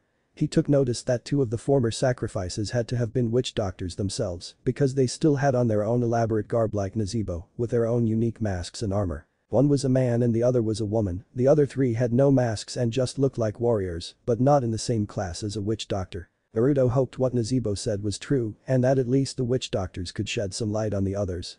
It is only in death that they will discover their folly and come to understand sacrifice is not the way. Li Ming could not deny her own astonishment as she saw the barrier drop and the sacrifices rise. She looked closely at the 5 who were revived and could see no traces of control put over them. They all looked confused, like they just woke from a trance. She knew that any master mage who revives the dead will always maintain control over them. They will not remember themselves or have any sense of individuality, but she detected no such controlling magics from them, and the aura of death that surrounds the revived dead was non-existent. Li Ming stares at Naruto intently. This man truly is interesting. My mind tells me to be wary of him, but my instincts tell me I can trust him. I am no fool to give my trust so easily, but I will definitely be sticking around you for a while, Naruto. Nazibo had his own similar thoughts to Li Ming. Witnessing his fellow Imberu being revived and maintain their own sense of self and still in control was something he has never seen before, and by the looks of the entire tribe of the Clouded Valley, they have never seen anything like this either. Once Nazibo saw the masks of the 2 revived witch doctors, he immediately recognized the mask of the male witch doctor and was shocked to even think that he fell in battle. This was Inabukor, the spirit father of the village of Tiklan, who donned the mask of the Tiklandian visage. He was a fierce warrior and has made many sacrifices in the Iganiba. Naruto stood in front of the 5 revived warriors, waiting for them to come to their senses. The 2 witch doctors were the first to stand up in front of him, still trying to make sense of things. They were dead, they had finally become one with Mwiru. They made contact with the other spirits of the true realm, but this time everything was clear. Whenever they communed with the spirits when they were alive, they could never hear clear voices. It always came in pieces or in broken symbols. But when they died they could understand and see everything, but the messages they were given were not what they were expecting. They were first met upon by past loved ones and tribe members who were sacrificed in battles prior. They began to tell them that the Iganiba was all for naught and the unformed land wasn't such the peaceful afterlife they sought for. Not only that, but all souls were welcomed into the unformed land, and to really drive the message home they saw those who were banished as heretics and old legends of the Imberu, who were given the greatest respects, confirmed everything that was said. All the bloodshed and sacrifices were for nothing. It was extremely difficult to accept. Then they felt a pull on their spirits that was taking them away from the unformed land. When the 2 witch doctors began to awaken, their eyes were initially blurred by a golden figure standing before them until the light faded away, but the figure remained in the same spot. As they began to stand, the figure who was now coming into view spoke to them. How does it feel to be alive again? I wasn't really sure I could revive you. You were all dead for several minutes, and I was glad they hadn't removed too many of your organs yet. That could have been a problem. The figure whose voice was so unfamiliar and had such a foreign dialect finally came into view, and they were stunned by how young this man looked because they knew he was the one who revived them. There was no deceit in his voice, and their rival Imberu that surrounded them made no claim to state otherwise. Inabukor spoke for them. Who are you? My name is Naruto Uzumaki, a simple wandering sage. Everyone there could testify that he was anything but simple. No one made a move to stop him because they wanted to see what would come of this. The Imberu tribe of the Clouded Valley were curious as to what someone as well known as Inabukor could have seen in Mwiru. I am Inabukor of the clan of the 7 stones. Why did you revive me and my tribesmen? Because it wasn't your time yet, you and your fellow tribesmen have yet to see the true wonders of life. And also, I want you to do something for me. What is it you would ask of me? I want you to tell me what you saw and what you heard when you were in the unformed land. The Nabokor immediately figured out what this sage really wanted him to tell everyone, so he was as blunt and truthful as he could be about it. Iganiba is a lie. The tribe of the Clouded Valley was in an uproar, immediately calling him a heretic until the female witch doctor spoke defending him. It's true. I saw just as he did. Mbwiru takes all souls in her embrace. Even Bennu the Doubtwalker was there, the one who slew Adia the demon to protect your very own tribe. At that the high priests of the tribe grew silent. That incident many years ago was a tribe secret that they made sure no other tribe would know about. Bennu was a rival Mberu made to be a sacrifice, but he defied the ritual and fought back until it was revealed that Adia who was captured alongside him was a demon. He died protecting their tribe, but killed Adia as well. But because he defied the Iganiba they did not believe he could be sent to Mbwiru, and if a witch doctor from another tribe knows, then that could only mean that Bennu was accepted into the unformed land. How can you know this? You must speak lies. The traditions of the Mberu have been so for generations. The Nabokor spoke to the distraught high priest. I was just as horrified to learn this as you. For decades now I have made many sacrifices for the Iganiba, and to see my own rivals and comrades tell me it was all for naught is still too much for me. But I cannot, nor will I deny what my own eyes have seen. Azebo chose this moment to speak up to say his own piece. What Nabokor and our fellow witch doctor says is all true. I have been trying to get the tribes of the Mberu to see the truth for years now. You all know as well as I that Nabokor was a firm believer in the Iganiba, and for him to say these truths now must shed some doubt in you all as well. The tribe of the Clouded Valley were skeptical of all this, but could not deny Nazebo's words.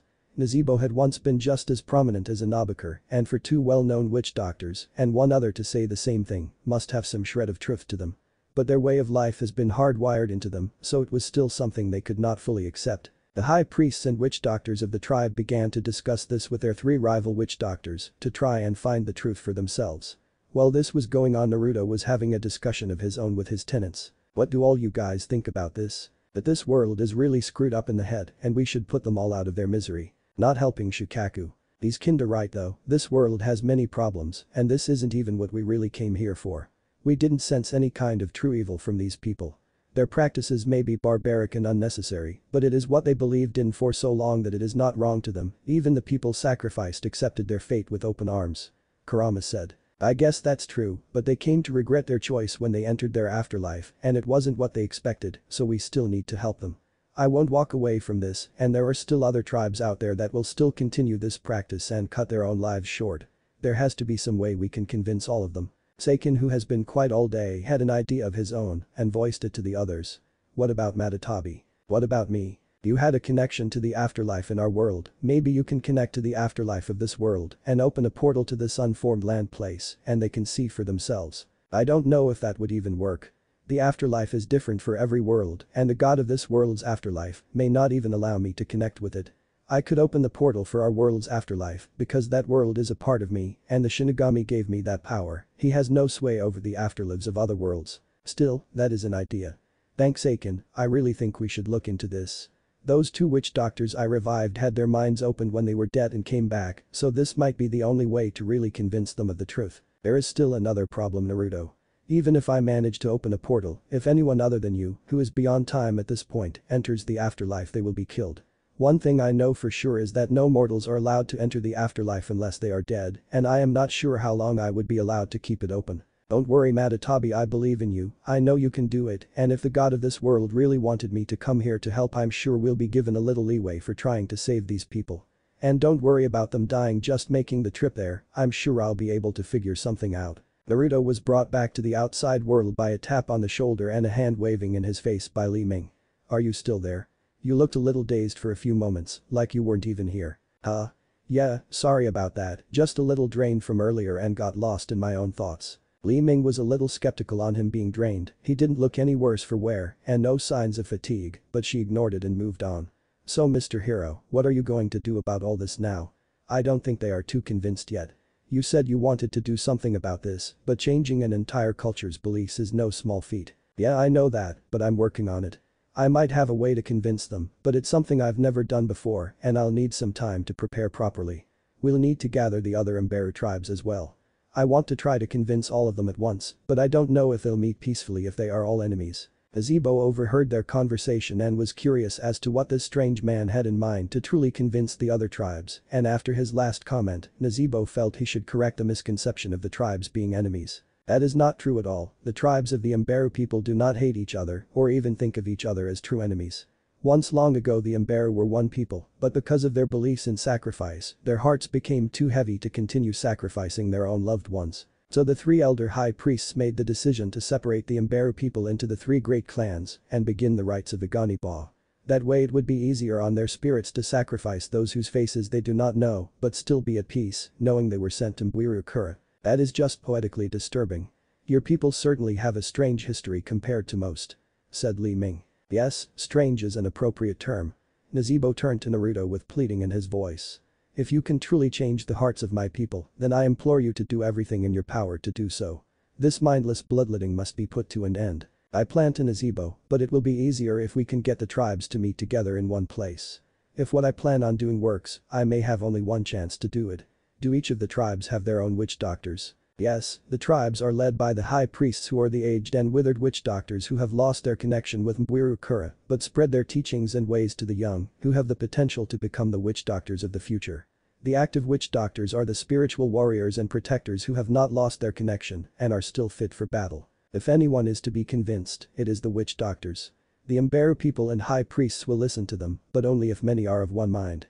I could not convince my people because my fellow witch doctors did not share my beliefs, so I was banished as you know. Don't worry Naruto, they'll find out soon enough that you were right all along. Do you think you can set up a meeting with the other tribes? I can arrange this. Inabukar came up to the group having heard the tail end of their conversation. If I send my personal dogs to deliver this message, they will come. News of my capture and impending sacrifice will reach the other tribes for celebration before our message will get there, and if my dogs are present they will know I still live and will want answers. That's great. How long until they arrive here do you think? And I also need to know how many of the witch doctors will be sent. All three tribes are a 3-day journey from each other. So it will take 3 days for the message to be delivered and 3 days of travel back to the tribe of the Clouded Valley after 1 day of preparation. So it will be 1 week before they are all gathered. I will tell my dogs to send the message to request that 4 witch doctors be sent from the tribe of the 5 hills and only 2 from my clan of the 7 stones. The tribe of the Clouded Valley will provide 4 of their own for a proper council of the tribes. That should be enough time for me to prepare. I'll find a place in the jungle to stay and make my preparations and will come back in 1 week. Naruto made his way to exit the village but was stopped as he was spoken to. Outlander. Naruto turned around to face Inabukar who spoke to him. Why do you risk yourself for our people? The only reason they do not attack you is because you have not raised a hand to them in turn and your strange power frightens them for restoring missing organs and bringing back the souls of the dead into the living. The entire tribe and the Imberu who Naruto revived were looking on at the stranger who caused all this, wanting to hear his answer. Naruto gave them all a warm smile and looked straight into Inabukar's eyes as he replied. It is painful to lose those who you love and care for, isn't it? When they die we harden our hearts and tell ourselves they are in a better place and sometimes we want nothing more than to join them where they are. But I know that all those who I have lost are looking down on me, telling me to continue living for them and myself and it's just not in me to disappoint them. I cannot say for certain, but I believe all the loved ones and comrades all of you have lost want the same for you and I want you all to see this for yourselves. I will be back in 1 week so I can help put an end to all of this. Naruto's words resounded throughout the tribe, it made them think about their loved ones, and small slivers of doubt could be seen in some of their eyes. The golden light he emanated made them think he was some kind of holy man that served a higher power, they would never realize how close to the truth it was. Naruto immediately began walking back into the jungle to find a place to set up a workspace. He was not alone however as Li Ming and Naruto joined him on his way. Well, don't think you're going anywhere without me Naruto. You were certainly right in that if I stayed around long enough I would see something interesting, so I have decided to give you the honor of my presence. I am so honored to hear that Li Ming. I guess I don't mind the companionship, but I'll be pretty busy, so I probably won't be much for company the entire week. Oh, I don't mind, I can entertain myself and keep busy for a while. Naruto turned to Naruto and spoke as they continued their trek into the jungle. I will accompany you as well, I am still known as a heretic to the Imberu, so I will not be welcomed there. But I must ask, what exactly it is you plan to do? What kind of preparations must you make for the council? It's a little hard to explain. I know we don't know each other very well, or at all really, but just trust me. Well, you could just kill them, let them stew for a few minutes, and just revive them like the others, and maybe they'll come to the same conclusion. Both Naruto and Nezebo gave Li Ming a look. Nezebo, even with his mask still on, gave off an aura of anger for suggesting such a thing, and Naruto just gave her a deadpan look. Even though that was a probable solution, it just wasn't something he would do, and it would most likely anger the Imberu people that an outsider killed their kin. Li Ming, not perturbed by their looks in the slightest, rolled her eyes and spoke again. "You two are no fun, it was only a joke. I prefer more of the ha-ha kind of jokes, thank you." Nezebo said nothing but looked forward as they went deeper into the jungle. "Where exactly are we going anyway? Do you have a hut nearby or something?" "Nope, just looking for some dry dirt close to a source of water right now. There is a small plateau overlooking the river a little further south from here," Nezebo pointed out. "That should be perfect, let's go there. Also, I've been wondering this for a while, but where did that big guy you were with go to?" "I allowed him to go back to the unformed land until I call upon his aid again." "Oh, well, that's nice." The trio made their way to the plateau Nezebo spoke of, and Li Ming had to voice her concerns for the area they have chosen. "You know this is a jungle, right? Sitting up on this rock will only get us drenched in the rain, there is no cover for us to stay in. I'm sure I remember seeing a cave somewhere along this river that would do much better." Naruto looked towards Li Ming and gave her a wide grin. "Don't worry, Li Ming, I've got it covered." Naruto stopped a few yards away from the edge of the cliff facing the river and turned around and went through hand signs. Li Ming and Nezebo did not know what to make of the strange hand signs he was making. They have never heard of anyone doing something like that in a rapid sequence. When Naruto was finished, he put his hands to the ground and a moderately sized house came from the ground, much to the amazement of his two companions. They couldn't believe that something like this was possible. Even Li Ming, who has vast knowledge of all types of magics around the world, has never heard of magic that can do this. She was obviously the first to voice her observation. "What are you?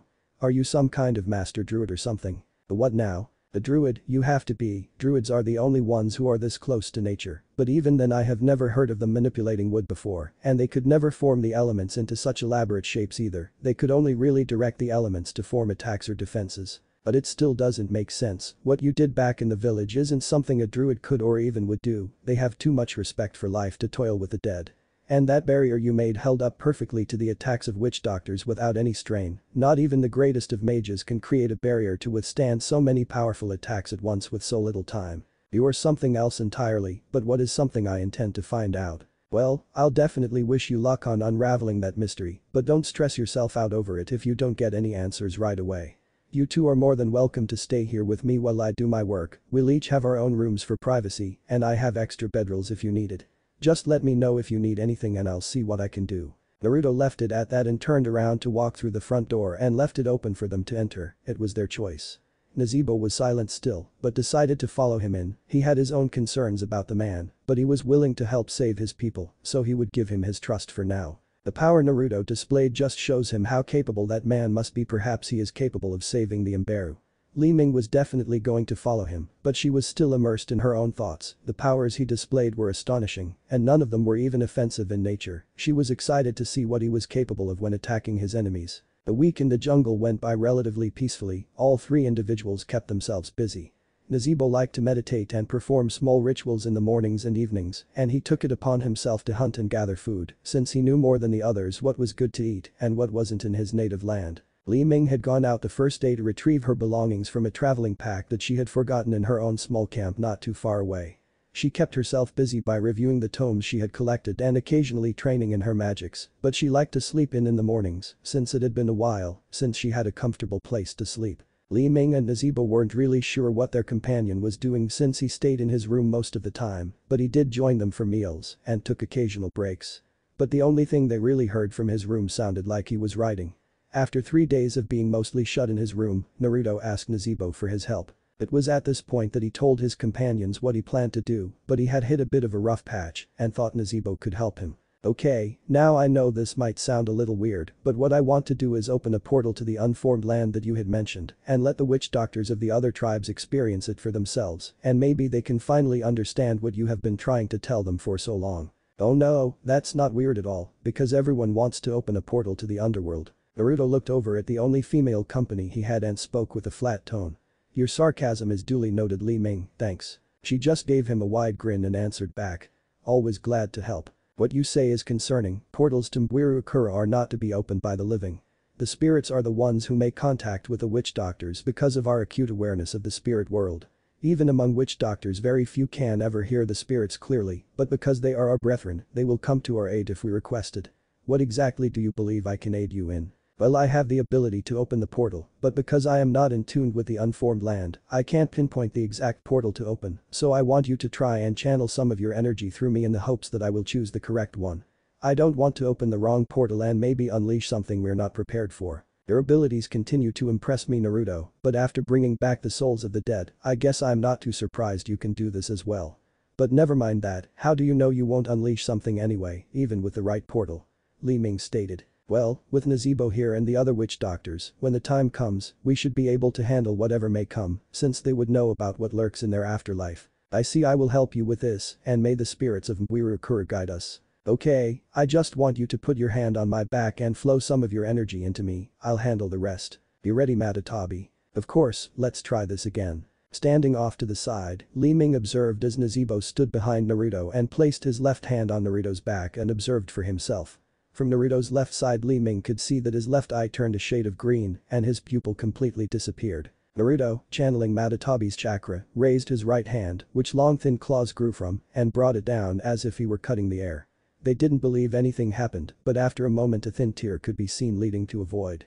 He immediately clapped his hands together and slowly separated them to widen the void. It was working, but it was fighting against him and he was struggling to keep it open. After another minute of struggling, he lost control and the void closed, sweat was running down his forehead and he was breathing heavily. That went well. It did actually, that was the farthest I've been able to get so far, but I need to know if that was the place we are looking for. Naruto turned to Naruto to ask directly. Did you feel anything from that portal? Did it feel like the unformed land you spoke of? Yes, I could hear the spirits clearly. They are ready to help our people, they know what we were trying to do and want to help us. They look to you to show the Emperor the way. That's great. We're on the right track, so we know it can be done. Yes, that's all well and good, but would you be able to keep it open long enough for all this to be useful? Li Ming said. Yeah, if I use one of my other stronger forms, I should be able to keep it open. You mean like that golden form you took the other day? Kind of, but I don't think I'll need to go that far.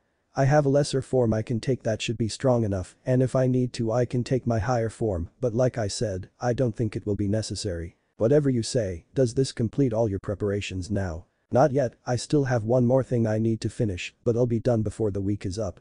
Thanks Naruto, you helping makes this a lot easier. No, I should be thanking you. I would have never thought a stranger would go so far for my people. If this should succeed, the Emperor will be in your debt. Naruto gave a wide grin for his gratitude. No thanks are necessary Naruto, it's what I'm here for, to help. He is right though, we live in a cruel and heartless world. There are very few who would go so far for people they have never met, and I would know more about that than most, since I have seen much more of the world than most. Well Li Ming, if there's one thing you should know about me, it's that I can't walk away from someone who needs help. I just don't have it in me. That's good to know. Li Ming gave him a demure smile and walked back into their temporary abode. That's too bad, bleeding hearts don't last long in this world, they will either bleed dry or turn as cold and unforgiving as the Dreadlands. It was the night before the three tribes would be meeting, and all three inhabitants of Naruto's temporary house sat around an open fire pit inside one of the rooms where the kitchen was. They were all relaxing, taking in the warmth of the fire. Naruto and Li Ming did not have their armor over top their clothes, and Naruto also was not wearing his mask, nor Li Ming her headdress being prepared for sleep soon enough. Naruto also was no longer wearing his hooded cloak, but was now sporting a black cassock-like long coat with high collars that only buttons down to his waist and flaring open at the hips, showing his orange pants and black shinobi sandals.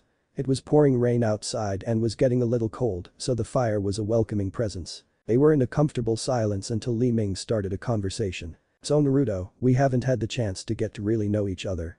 You know where we're from, but where do you call home? Naruto spaced out for a few moments thinking about his home. He may only been gone a week, but he will really never see Konoha again. Naruto came out of his daze and responded. Sorry, it's just that I can't go home anymore, so it's a little hard to talk about.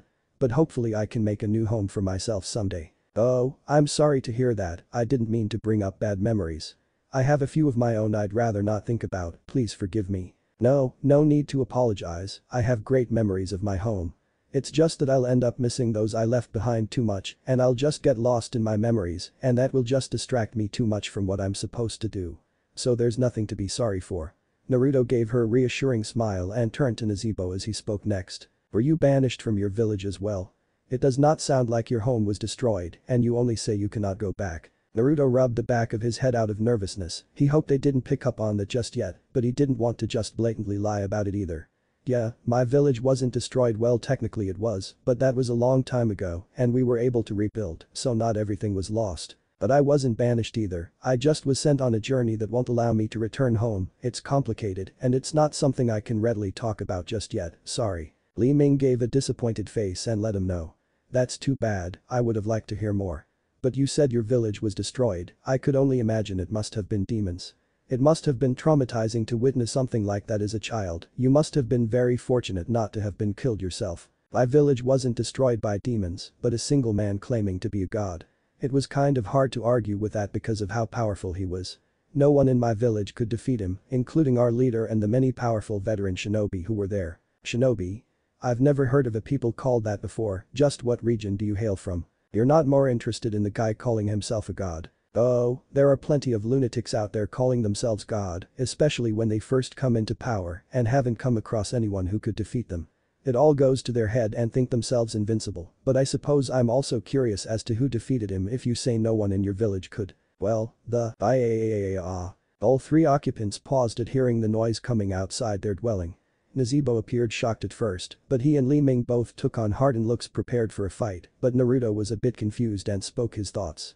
Jungle goats. His two companions looked at him with questioning looks trying to see if he was joking, but his face told them otherwise. Li Ming asked suspiciously, do you really not know what goatmen are? Goatmen? Before anyone could answer him a blast was felt and heard against the outside wall of the kitchen they were in and could see the window had frosted over in ice. Soon after several thuds were heard against the wall and two spears crashed through the window flying between Li Ming and Nazibo heading straight at Naruto's chest. Before they could hit he grabbed one in each hand, twirled them around in his grip and threw them back from where they were thrown from. The action happened so fast that Li Ming nor Nazibo could tell what exactly happened until they heard the gurgled cries of two goatmen dying. They didn't need any more prompting so Nazibo and Li Ming quickly grabbed their weapons and followed Naruto sprinting outside to find themselves surrounded by bipedal goats who seemed to be in an uproar about the two slain members of their clan. Naruto could only really see three differences among those that surrounded them, being their weapons of choice. There seemed to be over 24 wielding axes, another dozen or so carrying quivers of spears, and only 6 were holding staffs. The goatmen with the spears were standing farther back as were the ones with the staffs, but they were given a wider path in front of them to see their enemy. After a few short moments of eyeing their enemy the goatmen began attacking in groups, but they were soon easily dealt with by the 3 warriors who were certainly a class above their own brand of warrior. The goatmen with axes came rushing in to attack, while the others threw their spears or launched orbs of ice from their staffs at the 3, where they would explode and cover anything in the blast with ice and freeze them temporarily. Nazibo immediately used Grasp of the Dead to take hold of a group of goatmen, and while doing damage itself, he shot out precisely aimed darts covered in poison, causing heavy damage with the poison, also killing the goatmen over a short period of time. After those were dealt with he turned around and looked like he started to breathe fire towards more incoming enemies, but if one looked closely, you could see they were bats flying out covered in fire that immediately swarmed the attackers in front of them. The attacking bats were relentless, and the swinging axes of the goatmen were basically useless against the swarming bats, and they were killed after a few short moments. Li Ming summoned her own slowing spell, in which she created a temporary black hole which did massive damage and pulled several charging goatmen towards it, stopping their momentum, and fired off magic projectiles, causing more damage and finishing off several goatmen herself. She then conjured 4 orbs of purple energy that began to orbit a few feet around her, and she continued her assault with her projectiles. With the orb circling herself, she didn't bother to put too much focus to her surroundings, and any goatmen that tried to sneak up close to her were blasted away by the orbiting energy spheres. Naruto hesitated at first once he initially saw the goatmen to closely observe them to study and memorize their presence. Even without Sage Mode he is aware enough of his surroundings that he did sense they were gaining some attention outside their little house, but his range without Sage Mode is not as far and only sensed a few at the perimeter of his senses. However, he initially thought they were just animals curious about the new dwelling in their land, but as more and more came he sensed the bloodlust and intent to kill radiating from them. He killed the first 2 who threw the spears mostly out of reflex and anger that his 2 companions were put in danger, since the spears could have easily hit them instead, and then he rushed outside to soon be surrounded by their attackers. Naruto's hesitance wore off immediately as they began their attack. He dodged the thrown spears easily and fended off the swings of axes and tore through them with kunai in hand, killing one after the other with speed. He then felt the goatmen with the staffs building up energy and saw them launch large frozen orbs that rolled in a zigzag pattern towards their targets. He realized that those were what froze the side of the house and made 6 clones to intercept the attacks. As the clones took the attacks for himself and his comrades, he launched 6 shuriken faster than the goatmen could react and pierced their skulls, killing them instantly. The few goatmen who were still alive were surprised that their shamans were taken out so quickly and easily. They became angered and sought to kill the one who took out their leaders and focused their attack on Naruto. Li Ming and Naruto stood back wanting to see what their ally would do because throughout the short fight, they were able to see some of Naruto's attacks and knew he could take care of himself, but were also curious, especially Li Ming, as to what else he was capable of. He actually kind of disappointed them, well Li Ming mostly, since all they saw was Naruto using his martial arts and kunai to defeat them. Li Ming wanted to see some more of his power, but instead got a show of his physical capabilities, which was really no fun for her. Once the last of the goatmen was finished by Naruto, he took in the bodies of the enemies that littered the ground around them and studied their features. He could only pity these creatures because while fighting them he sensed a tiny part of humanity within them and realized that they must have been human at some point but were transformed into what they are now. There was nothing he could do to help these creatures since their minds only had one set goal, which was to kill. The hatred coming from them was strong and generalized. They wanted to kill humans without any real reasoning behind them, just an instinct to kill. There was nothing he could do but end them. Naruto was taken out of his thoughts by Naruto, who spoke. "We should hurry. The tribe of the Clouded Valley could be in danger as well. Right, let's go." All 3 companions immediately ran from the plateau in the direction of the village. As they were getting closer, Naruto could hear and sense the fighting going on and created a small army of clones to spread out among the village to help. Naruto and Li Ming wondered where Naruto got his power from because they have never seen a person create so many replicas of themselves. They first thought the 6 he made back at their camp to take the attacks for them was impressive, but this was beyond extraordinary. The tribe of the village thought much the same as they saw over 100 of the man who brought back the dead a week ago, saving those who could not protect themselves and aiding their warriors and witch doctors from being overrun. After several minutes of fighting, the goatmen were all dead and clones were either bringing back the wounded to be healed or gathering the bodies of the goatmen to be disposed of by the Imberu. Thankfully Naruto and his group arrived and spread out before anyone could be killed, and there were only minor or moderate injuries that could be healed by their medicine women. Naruto saw Naruto helping his brethren and ran up to him to speak to him. "What direction are the other tribes coming from? If this village was attacked, then the groups coming here may be under attack as well." He immediately answered, fearing the same. "They come from the west and northwest of this village." Giving a mental command to the clones who haven't dispelled, they split into 2 groups running in the 2 directions, given to give aid if needed. Naruto kneeled in the middle of a small clearing in the village and placed a seal there that his clones would sense. Seeing this, Li Ming came up to Naruto to ask what he was doing. "What is that rune you placed there? I don't think I'm familiar with those characters." "It's a seal that I can use to mark a place that I can transport myself to in order to save time, but in this case it's for my clones in case they need to bring back any injured that need immediate attention." "That's not possible. The ancient magics of the order have been forgotten for nearly 200 years. The waypoints of the Horidrum are all that remain of the lost range transport spells. Only wizards such as myself know small-scale teleport spells, but that is used primarily for temporary escapes. It is nothing like the Horadric waypoints. Well, I don't know what the Order or the Horidrum are or anything about their magics, but I learned about seals on my own initially, but had some help later on, so this isn't really all that complicated to me anymore. The Order and the Horidrum are one and the same. They were founded by the Archangel Tyrell almost 300 years ago. How do you not know this? This is common knowledge, especially for a sage. Where I come from, I think a sage is something completely different compared to the sages you know. And I wasn't really one to pay attention to history class unless it involved some kind of fight or something not so boring. I really don't understand you. The more answers I get from you, the more questions I need to ask." Before Naruto could respond, more than a dozen flashes of light appeared around the 2, and all of Naruto's clones were either carrying someone or just had a hand on a person's shoulder in order to teleport them to the seal he placed. The witch doctors who were traveling to the Clouded Valley came with other warriors of their tribe to ensure everyone was better protected. Only a few of the warriors the clones were carrying needed some medical attention, but the others, including the witch doctors, all seemed to be okay. Naruto looked at one of his clones with an annoyed expression. "I thought I said to use the Hiraishin only if they needed medical attention." The clone responded to his creator with nonchalance. "Meh, this was easier." Naruto dispelled all his clones, and Li Ming could hear him mumbling under his breath about damn smart-ass clones or something, and she couldn't help but laugh at the amusing scene. Once the confusion of being transported by the man who aided them and seeing they were in their rival's village, the traveling witch doctors of the other tribes converged on one another, along with the witch doctors of the village they were in, to question just what was going on. After several minutes of discussion in which Inabukur and his fellow revived witch doctor explained things, they all looked to Naruto, who was joined by Naruto and Li Ming, to see what he had planned for them. The female witch doctor of the tribe of the Five Hills stopped in front of his group to speak.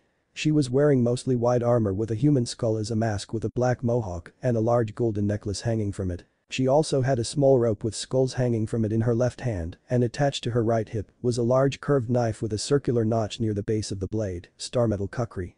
Naruto noticed that she was walking slowly and looked to have labored breaths. He couldn't help but voice his concern. "Are you okay? You don't look too good, you should get some help first. And it is late at night now, we should all get some rest and start our discussions in the morning." The witch doctor ignored his words and spoke. "So you are the outsider that wishes to show the Emperor the true path. What do you think you can show us that will break our long-standing traditions? You have no knowledge of the Emperor. What makes you believe that you can interfere with our ways?" "Because I believe it is the right thing to do. Sacrificing each other for the sake of gaining entrance to an unknown afterlife is no way to live. I have heard from Nazebo here as well as the two witch doctors that I saved saying that the unformed land you seek is not what you are expecting. So if I can, I want to save as many lives as possible from meeting an early end. Everyone deserves a chance at happiness for as long as they can. And you didn't answer my question. You look like you are in pain, so you should be treated and rest before we continue in the morning." "There is no need, we all wish to put an end to this farce as soon as possible. There is no time for rest. And you need not worry about what ails me, my time is already near. I am rife with plague, but there is no need to fear, I and my brethren have created wards to keep what ails me from spreading." Naruto concluded that her sickness is not something their medicine women could treat or cure, so he decided to do it himself. He again threw his barrier kunai around himself and the witch doctor, but this time Nazebo and Li Ming were inside the barrier as well as he activated it. The visiting groups who had not seen this became alarmed and wanted to attack, fearing the outsider would attack one of their most prominent warriors, but were held back by the home tribesmen, telling them that it was useless to do so. "What are you doing? Have you lured me here to finish me? I have already told you my time draws to a close. Killing me here means nothing in the end." "No, I'm not going to kill you, but cure you." "Impossible, there is no cure for me. I have accepted my fate." "Well, I don't really believe in fate, even though the child of prophecy was pretty much centered on me." Naruto again went into his six-path sage mode, shocking the Emberu visitors, but the rest of the home tribe was still in awe nonetheless. The other three occupants inside the barrier all felt the power wafting off of Naruto and were overwhelmed, but could feel that they were in no danger from him. Even though they knew they weren't in danger, they were still rooted to the ground, finding it very difficult to move. Naruto walked up to the sick witch doctor, and all she could do was look up to him as he reached a hand forward. She saw the look in his eyes as they held only kindness with no malice or ill intent, and as his hand reached her abdomen, she could feel the warmth engulfing her entire body. The aches and pains she felt were melting away, the shallow breath of her lungs were getting deeper, and she could see the patches of skin that were once slowly decaying, becoming healthy and blemish-free, even some of the scars she had on her body were disappearing. She could not believe what she was feeling. She was still a young woman and was expected to be one of the strongest witch doctors of the entire Emberu, who had yet to reach her prime when she came down with the plague only a few short weeks ago. She had thought it was over for her body was in constant pain, and the elders of her tribe didn't want her to make the trip to the tribe of the Clouded Valley, but after communing with the spirits, she could hear them telling her to make this journey. She didn't believe that she would live long enough to appease her ancestors or create a family of her own. She lost hope that she would accomplish anything meaningful with her fading life. But this man standing before her with his bright power and shining kindness was giving back the once lost dreams she had for herself. "Who are you?" Naruto gave her a bright smile as he stopped the flow of natural energy and dropped the barrier. He could hear a sigh of relief from the two behind him and responded to the witch doctor in front of him. "I am Naruto Uzumaki, it's nice to meet you. I am Tsunamasa of the tribe of the Five Hills. Before I came here, the spirits told me that I needed to make this journey, that I would meet the one who would bring great change to the future. The spirit said a man bathed in rejuvenating fires given aid by legendary leviathans would be the one to light the way. If you are the one to show the path, then I will put my faith in you." Naruto could hear the prideful boasting of the Biju within him being called legendary, but focused his attention on the woman in front of him. "Thank you, all I want to do is help your people, I give you my word on that, and I never go back on a promise." Tsunamasa nodded her head to Naruto, and she walked back to her fellow Emberu witch doctors to tell them she would listen to what the outsider had to say. Because she was such a prodigious witch doctor, she had a great respect of all Emberu, and now that they have seen her cured of her illness, they knew she would be amongst the strongest of them again and gave more credence to her words. They all faced Naruto once again, ready for whatever it was he was going to show them. Naruto walked up to the group and explained what he was going to do. "Okay, you all know why you are here, but not what I'm going to do to help change your ways. From what I understand, you all can communicate with the spirits of the unformed land, but the messages they give you are not always clear to you. So what I am going to do is open a portal to the unformed land to allow you entrance so you can speak with your ancestors directly and come to your own conclusions. Tsunamasa still wanted to put her faith in this man, but shared her hesitance. Mbwiru is not a place for the living to cross, doing so would only bring us to our deaths that you yourself wish to prevent. I am aware of that, but I am also prepared for it as well. Pulling out the seals that he was working on over the week for them to see, Naruto continued his explanation. These are seals that I have created that will prevent you all from being killed when you enter your afterlife. What these seals essentially do is separate your souls from your body, but also create a tether to your body, in which your souls will still be connected to as you enter the portal. This will ensure that once you have your answers you can find your way back to your bodies in the world of the living. I will hold open the portal for as long as you need until everyone is back in their bodies. I really wish you didn't say you would keep it open for as long as they need Naruto. Sorry Matatabi, but I'll be helping you the whole way. We can do this together, I know we can. Matatabi was spurred on by Naruto's words and would make sure she gave her all in helping him. Naruto instructed the 10 witch doctors to sit on the ground as their souls would be pulled from their bodies, which would be unable to move, and place the seal tags on the center of their backs. After that was done he stood in front, facing them and went through hand signs to activate the seals on their backs. When he was done the seals gave off a white glow and spread over their entire bodies. When the glow died down, he could see the witch doctors' souls standing from their sitting position, while their bodies stayed on the ground. The rest of the observers didn't notice any change, except for the other witch doctors who are spiritually aware and not a part of the group of 10. Naruto quickly entered his normal sage mode, with his eyes tuning yellow with a horizontal bar for pupils and an orange pigmentation on his eyelids. It only takes him about a second now to activate, and he turned to Nezebo. Okay Nezebo, I'll need your help again, just like last time okay? I am ready. Nezebo stood behind Naruto once again and placed his left hand on his back channeling his energy into him. Let's do this Matatabi. Right. Everyone noticed Naruto undergo another change as his eyes changed color again, this time his entire right eye changed to a brighter shade of yellow, and his left turned green while losing his pupils, but the orange shade of his eyelids remained. Just like before, his nails grew long and thin on his right hand, and he raised it up swiping the air vertically in front of him. When the rip in the air opened Naruto clapped his hands together and started to pull them apart just as the portal was doing the same and becoming wider. Once the portal was big enough Naruto indicated to the 10 souls to enter. Tsunamasa was the first to walk into the portal and after a bit of hesitance the others followed. Naruto wasn't nearly as strained as he was the first time he opened the portal with Nezebo's help, but he still had to keep his concentration and waited patiently for them to find their answers. After close to 25 minutes Naruto began to sweat a little, but was fine nonetheless. A few more minutes passed by, and the first of the witch doctors began to come back and entered their bodies again. Tsunamasa was the last to exit the portal after another several minutes, and Naruto was finally able to release his hold on the portal. Naruto walked around collecting his seals from them and turned to face them again. Did you find the answers for yourselves? What is it that you learned? Even though all of them had on masks or face paint at the least, Naruto could tell they were all shaken by the experience. They just learned that their sacrifices have been in vain. They have all lost family or cherished friends and have taken loved ones from others as well without it even meaning anything. It was devastating but also relieving because they were able to once again speak with their loved ones and rivals who told them that there was nothing to forgive and assured that they would continue to gain the aid of the spirits even more now if they put a stop to the Aganiba. They all expressed that what they wanted most was for the living to continue living for as long as they can and bring the Imberu to new heights they have yet to reach. The 10 witch doctors were joined by Anabakar and his fellow revived witch doctor, coming together with the other 2 of his tribe to meet in a full council of the tribes with all 12 members to discuss what they have learned and what is to be done. They all went inside a hut reserved for the council and after about 2 hours of discussion, they all exited the hut to speak with the high priests and the rest of the tribe. Tsunamasa once again spoke for the council as they were all in agreement, but she directed her answer to Naruto since he was the one to lead them all to this conclusion. The Aganiba must be put to rest. We all have made a grave error in judgment, but now we can hear the spirits of Mbwiru more clearly than ever. They wish for the Imberu to unite once again as one people and build a legacy we can all be proud of. No more will we shed the blood of our brothers and sisters, but we will continue to grow as one people and help each other instead. The Imberu people and high priests were all still surprised by their answer, but could not deny it as truth since the entire council was in agreement and if they include Nezebo as he was once, and still is, a prominent witch doctor, it gives their conclusion even more credibility. Naruto was happy that they all came to the same conclusion and it showed on his face as he spoke to them. I am glad to hear that, I really am. I always believed that those who have passed before us want us to continue moving forward and grow stronger.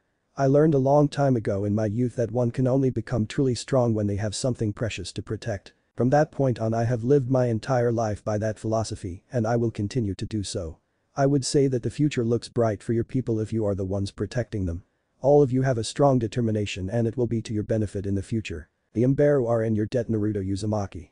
You have given us a brighter future and a new hope to look forward to, and I thank you personally for ridding me of my blight. I had lost hope in my own future as there are many things that I wish to experience that I feared I could not do before, but you have renewed my faith and for that there are no words to express my gratitude. Ask anything of me and if it is within my power, it will be done. Naruto smiled at her gratefulness but shook his head and answered her. I didn't do any of this for a reward, Tsunamasa. No thanks are necessary, but it is welcomed all the same. All I want is for you and your people to find happiness for yourselves and live a peaceful life. As long as you all can do that I will be in your debt. Your selflessness is truly humbling. Thank you, but it is really late now, I think we all need to rest and be ready for a new day. Yes, the entire council must make our journey to the other tribes to relay our decision. All Imberu must know the truth and if I may ask one more request of you. Of course, if you still need help I'll do what I can. If you can make the journey with us to reinforce our standing with the other tribes, it should help ease the transition of this new development. Absolutely, if you think it will help I'll do whatever it takes. Thank you once again, Naruto Uzumaki. You're welcome, Tsunamasa. Naruto and his group were welcome to stay in the village and a small family with more room in their hut brought them with them to sleep the rest of the night. The people of the tribe were very appreciative of him and his little group for coming to their aid against the goatmen and welcomed him, Li Ming and even Nezebo with open arms to stay with them. Tsunamasa and the rest of the traveling Imberu were given the hut the council took place in to sleep for the night. Naruto was truly happy that he could impact a people so deeply and change their lives for the better, especially in just his first week in a new world. He knew it would just get harder from here, or maybe it would be easier. He always thought fighting was much more simple than diplomacy. Yeah, it would get easier, he hoped. Chapter 3. After a day of rest, Naruto and his group began to help repair the damages to the village of the tribe of the Clouded Valley by the goatmen. Since the tribe was more than happy to allow Naruto and his group to stay in their village, Naruto returned to the temporary house he made on the plateau in order to retrieve his supplies, as well as the forgotten armor and anything else left by his two companions. After dispelling the house he returned to the village to continue helping with anything else they may need of him. Naruto spent time with the people of the tribe and was quite popular with the children after seeing his strange powers. Whenever he wasn't busy he would play with the children and tell them stories of his own adventures, they were always happy when he could spend time with them. Li Ming also spent time in the village dispensing her own knowledge of the world to the young, who have yet to venture out on their own. She even gave current maps of Sanctuary, just so the young men and women could see how big the world is outside the Tegan's region. Naruto's group was only able to stay a few days before the council decided it was time to travel to the next village to make known their decision. Suffice to say the children were sad to see their new friend go, but he made a promise to visit them all again. Before they left he also made sure to heal anyone in the village who had any debilitating injuries or deadly illnesses. The entire tribe was indebted to their blonde hero and claimed him to be a spirit brother to the tribe of the Clouded Valley, meaning that he would forever be an ally of their tribe and will always aid him if he seeks help. Naruto was truly thankful for this honor and claimed he would do the same if they ever needed his help in return. He left the Hiratian seal in the same clearing in the village his clones used before and explained to the tribe that if they were ever in an emergency to channel some of their energy into the seal and he would come to help them at any time. Naruto, Li Ming, and Nezebo traveled with the council to the next tribe on their visit and headed toward the tribe of the clan of the Seven Stones to the northwest from the tribe of the Clouded Valley. On their journey there they had another run-in with some goatmen, but with such a group of highly skilled Imberu warriors, 13 witch doctors, an incredibly capable wizard, and Naruto, the goatmen never really stood a chance, and their journey was only impeded temporarily. After their short encounter with the goatmen, the group decided to make haste to the next tribe and began moving faster than their normal leisurely pace. Naruto could feel the worry emanating from the witch doctors and other Imberu warriors, but he could tell it was more than just the safety of their village they were worried about, so he decided to ask Nezebo about it while they were running through the jungle. Hey Nezebo, why do you all feel more alarmed than what I feel you should be about the goatmen? Is there something else troubling you all that we should know about? Because even Li Ming doesn't seem all that surprised about them, but you all are giving off a deeper vibe of concern than I would think. The Kazra, or goatmen if you prefer, were once of the Imberu people many ages ago. But they were turned into the beasts you have seen today by evil mages who corrupted them using demons. So it was the Imberu they used to create an army. All these generations and we had no idea where they had taken the people from to create the goatmen. Li Ming having heard their conversation spoke then, giving her own insight on the matter. What do you mean Li Ming, you know who did this to their people? Yes, it was the Vizure, the ancient mage clan who were the first to summon demons over 3,000 years ago.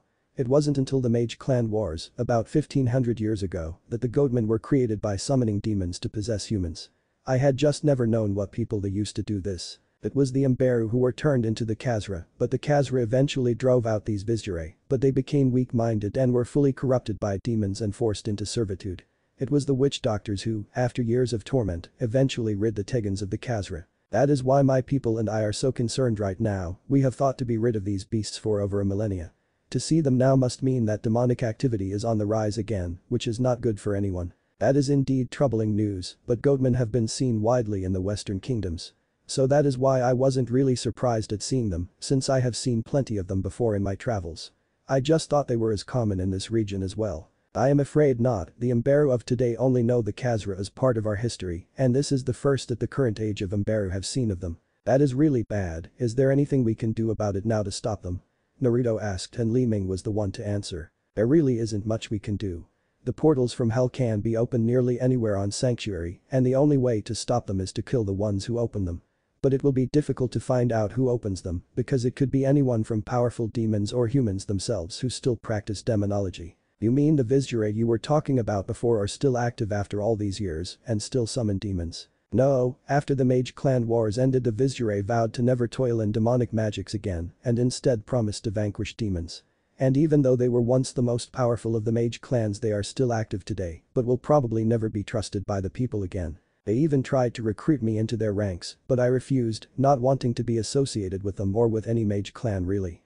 They all just came with too many rules for my taste. So that's why I set out on my own. I didn't want to be bound to any clan and be forced to live by their rules. Haha, a free spirit. I like that. Li Ming gave Naruto a wide grin. Why thank you. I enjoy the liberated feeling as well. The trio grew silent, ending their conversation. This was definitely troubling news to hear, but there wasn't much that could be done about it now. If the portals could be opened anywhere, then there weren't any preventative measures they could take. They would just have to endure the attacks until they got to the heart of the matter firsthand, but there was no telling when they would get close to finding those who could open the portals or for what reasons. Over the next 2 weeks, Naruto and his group visited the other 2 Mberu tribes alongside the council and continued running into goatmen along the way. Naruto impacted the other tribes much in the same way as the tribe of the Clouded Valley. He helped them fend off attacks from the goatmen, he helped rebuild any damage to their homes from the attacks, and he also treated any serious injuries or deadly contagious illnesses to give members of the tribe an equal chance at living with their loved ones. When they arrived at the first village on their journey, the clan of the 7 Stones, Inabakar was the one to speak to his tribe and tell them the decision of the council. As expected, the tribe was shocked at their decision, but after hearing the experiences of the witch doctors firsthand, they slowly began to accept their proclamation. It would only take time for them to adjust to the new lifestyle, but many of the young non-combatants were honestly glad for this, especially the many women who were mothers and feared the warrior's life for their children. The clan of the 7 Stones gave much thanks to Naruto for helping them with the Khazra and curing their diseased, but especially for reviving Inabakar and his fellow witch doctor and tribesman, and for that they too named Naruto spirit brother to the clan of the 7 Stones. Naruto was glad to have that honor again, and he created another Haration seal near the center of their village and told them the same thing he told the tribe of the Clouded Valley about what it did and how to use it. A few days after their visit to the clan of the 7 Stones, the groups made their way to the last village, the tribe of the 5 Hills. It was a little awkward for Nazibo to see his old tribe again, and he would not enter until they were informed of the council's decision. Tsunamasa was once again the one to deliver the message to her own tribe, and they all couldn't help but be reminded of what Nazibo tried to tell them several years ago. Naruto and Li Ming stayed with Nazibo outside of the village to keep him company and to wait until the tribe was finally informed. A little over 25 minutes later, the trio was approached by a young Mberu woman who had a few pieces of armor on her with face paint, and Naruto got the feeling that she was most likely a witch doctor in training, since she seemed very young, probably in her early teens. Nazibo, however, knew exactly who she was, and he couldn't help the pride and happiness that came to his heart at seeing his only family he had left in his younger sister. Lakumba, it does my spirit good to see how you have grown, and you have taken to your training well, it seems. I always knew you had great promise to become a witch doctor. I could not be more proud. Nazibo was not prepared to have his little sister rush to embrace him, as a pool of emotions he had once forgotten overtook him. He immediately dropped his weapon and mojo to the ground as he removed his mask and returned the embrace of his sister. Brother. I am so sorry. You did not deserve this. I wanted to come find you, but I was not strong enough. I could hear the spirits telling me the truths of Mbwirukura, but I feared no one would listen since I have not yet taken the trials. I missed you so much, I needed your guidance. Nazebo's little sister was in tears by the end of her words, unable to contain her emotions. Why, you can already hear the spirits. I always knew you would surpass me one day, but this is unprecedented. But I did not have the courage to fight for you. I could have. Nazebo loosened his embrace to hold his sister at arm's length in order to look at her face. No, do not concern yourself with such things, only the council would have any sway over the tribes. You did what you had to do and I will not fault you for such things. Even if you can hear the spirits clearly, you are not ready to be out on your own if the tribe had banished you as well. I did miss you as well, dear sister. I am just glad you are safe and in good health. I am glad you are also well, brother. Is this the man who showed the council the truths of Mbwirukura? Lakumba looked towards Naruto, indicating him. Yes. This is Naruto Uzumaki, the man to show the Imberu the correct path. And this is Li Ming. She has also given her aid to the Imberu against the Kazra and has shared her own wisdom as well. My companions, this is Lakumba, my young sister, the only family I have left. Nazebo introduced his fellow travelers and little sister to each other. A pleasure to meet you, Lakumba. Always glad to see a fellow woman well on her way to becoming superior to their male counterparts. Lakumba gave a small laugh and Li Ming snickered at her own veiled insult, but neither of her companions were really perturbed by it. Nazebo couldn't be more proud of his sister, and Naruto could always respect people with natural talent, gender be damned. He knew plenty of women in the elemental nations who were way more powerful than most men, not to mention the rabbit goddess who gave him some of the most trouble in the war. It's very nice to meet you, Lakumba. I'd just like to say, even if you have a greater gift than most, never stop trying to improve yourself. I have known a few prodigies myself who thought they could get by on talent alone, but if you keep working hard and never give up, you'll be capable of things not even you yourself could have thought possible. I am very grateful to meet the two of you as well, and I will surely take your words to heart, Mr. Naruto. Just Naruto is fine, Lakumba. Mr. makes me sound old. The FFT, you're old, you brat. Zip it, furball. You're even older than me. And proud of it. Us Biju have no shame for our ages. Only you humans are vain enough to care about that. That's because humans have a finite lifespan. Well, that's not our problem, is it? Just shut up. Don't listen to Kurama, Naruto. If you want to think of it another way, you could be considered a baby immortal. Isobu said, trying to be helpful, but instead he just made it worse. All the Biju couldn't hold their laughter after hearing that, because in terms of being an immortal, he is not very old at all. He could actually still be alive in his world without his immortality, and to the Biju who have lived nearly 1,000 years, Naruto is basically like an infant to them, and it was just too good not to poke fun at him. Naruto was just standing there with an annoyed expression and a twitch in his eye from his Biju companions mocking him. But to Lakumba and the others around him, it looked like he was really upset about being thought of as old, and Lakumba couldn't help but giggle a little at the amusing expression on his face. Haha, very well, Naruto. Please come, brother. Everyone in the village anticipates your presence and wish for your forgiveness.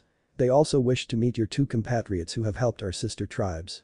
They especially want to thank Naruto for curing Tsunamasa. Everyone was overjoyed that she is no longer in danger of meeting with the spirits prematurely. Naruto and Li Ming followed Lakumba and Nazebo into their village, and both could tell that Nazebo was a little apprehensive of seeing his tribe once again on better terms. The feelings of the tribe were mostly of shame and regret for banishing one of their most proficient witch doctors, and the high priests could not apologize to Nazebo enough, but he didn't hold it against them and forgave them to ease their minds. It was a happy reunion for Nazebo to see his fellow tribesmen. They all gave him their apologies and thanks for continuing to help their tribe by finding the one to enlighten them. The great feast was made that night in celebration for their new peaceful beginnings and to Naruto for guiding them. They also celebrated the return of their lost brother Nazebo, giving him high praise, and they also celebrated the renewed life given to Tsunamasa. She was a very beloved member of their tribe, so seeing her in greater health really gave rise to their spirits, and they also gave even more thanks to Naruto because of it. And it went without saying that the tribe of the Five Hills also made Naruto a spirit brother of their tribe, and Naruto made the same Hiraishin seal for their tribe to use if they ever need help again.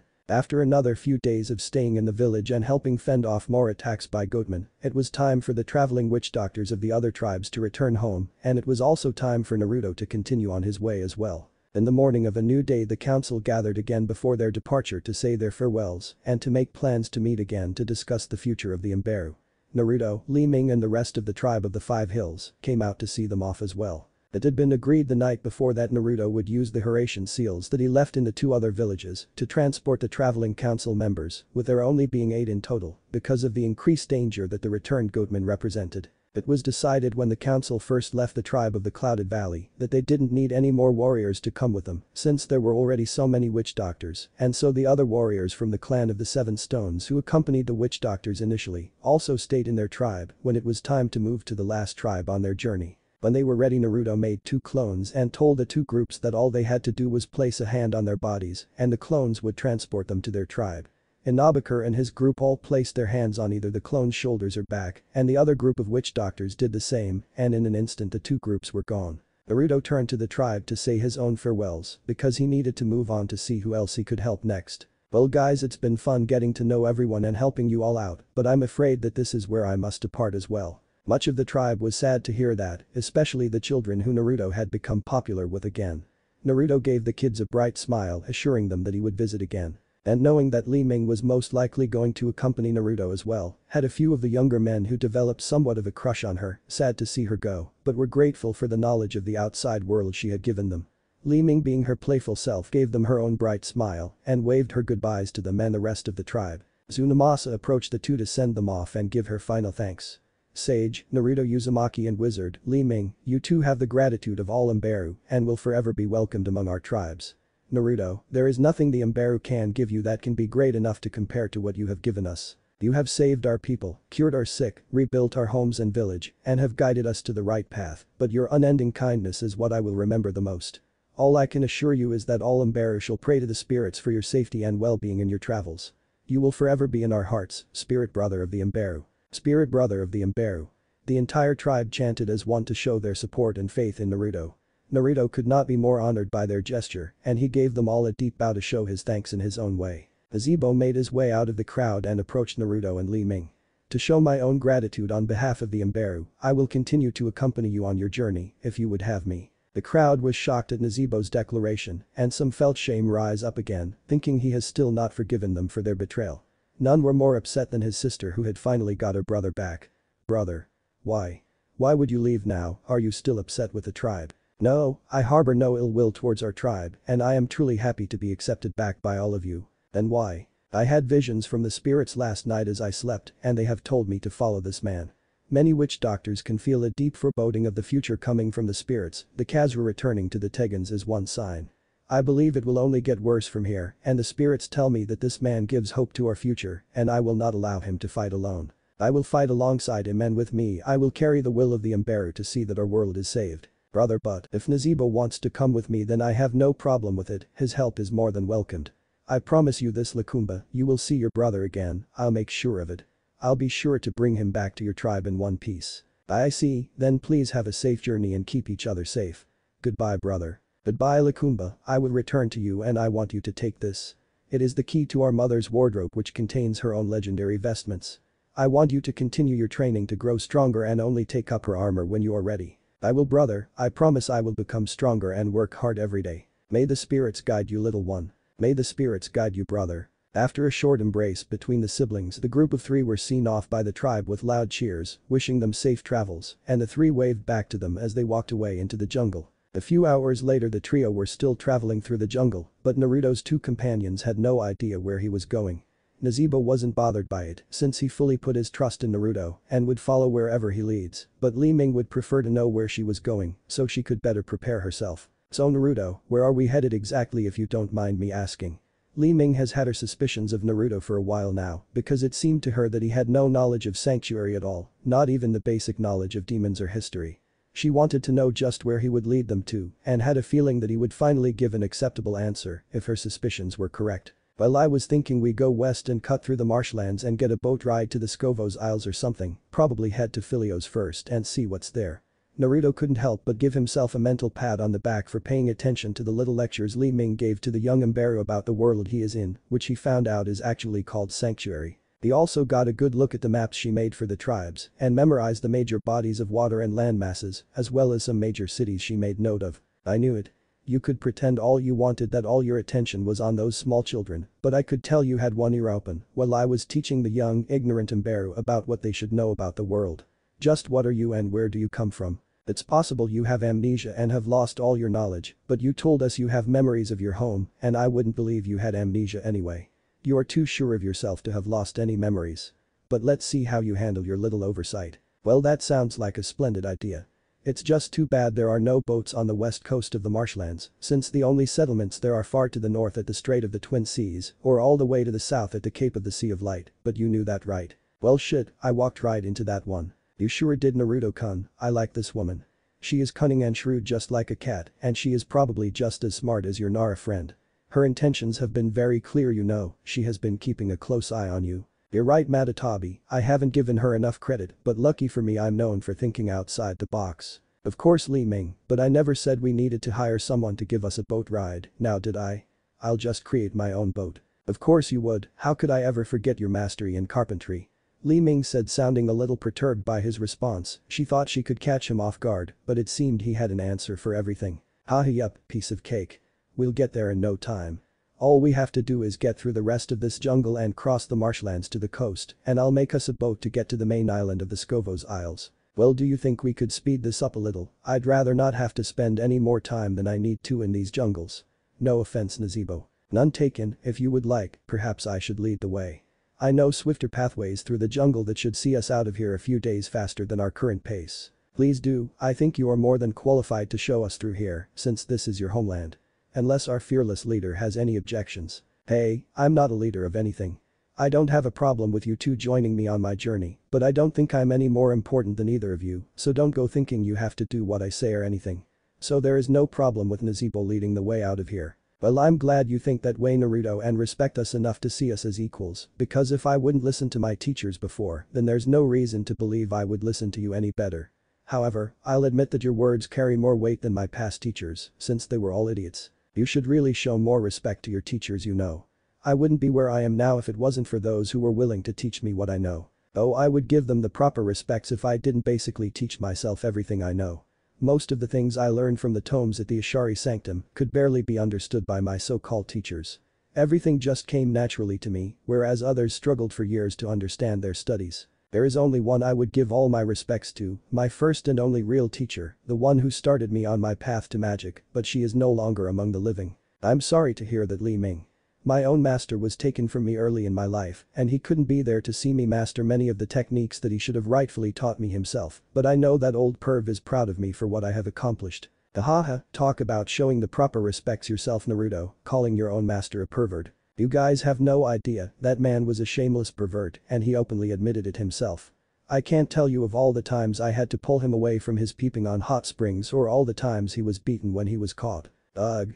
How utterly despicable. If he were to have ever peeped on me, I would have been sure to destroy him completely. That's a little harsh, don't you think? Absolutely not. Li Ming then looked at Naruto suspiciously with narrowed eyes. You know, they say the apprentice always follows in their master's steps, so does this mean you are a peeping Tom yourself? Does it, Naruto? What? No, of course not, I've never peeped on anyone. Well, except my wife, but that doesn't count. And she knew I was there, so there wasn't anything wrong with it anyway. Well, you be sure you keep it that way, or else. I got it. Geez, I almost forgot how scary women can be. And don't you forget it either. Nazebo, can you just lead us out of here already? I was just waiting for you two to finish your little lover's quarrel. HMPH, as if I would ever. The very nerve, Nazebo. Haha, please forgive me. It has been some time since I have been with companions for so long. It is nice to be able to enjoy traveling with others again.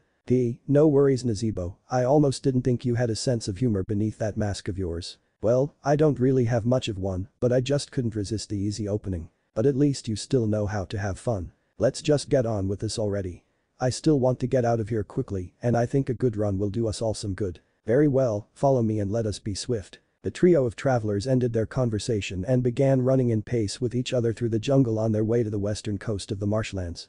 They took occasional breaks for rest or to eat or to fight off various predators of the jungle, but they continued on at a steady pace until night would fall and Naruto would create another temporary home for them to rest in. Although it was never said out loud, all three companions were quite glad for the company they shared. They all know how difficult it can be to travel alone, and they were grateful for the camaraderie. It only took the trio about a day and a half to get through the jungle and about another 2 days to get through the marshlands and onto the coast, where they would travel over the ocean to get to the island of Philios. They didn't have much trouble to deal with, but a few overzealous predators that thought they had an easy meal but were instead turned into a meal themselves. Naruto also made sure that they had enough supplies such as food and water before they made their journey over the ocean and sealed them inside his sealing scrolls so they wouldn't be burdened with carrying everything. Li Ming and Nazibo were certainly curious about that particularly new development, and after a short explanation about the scrolls, the two did not hesitate to ask Naruto to seal away a few of their own items so they could carry less weight themselves.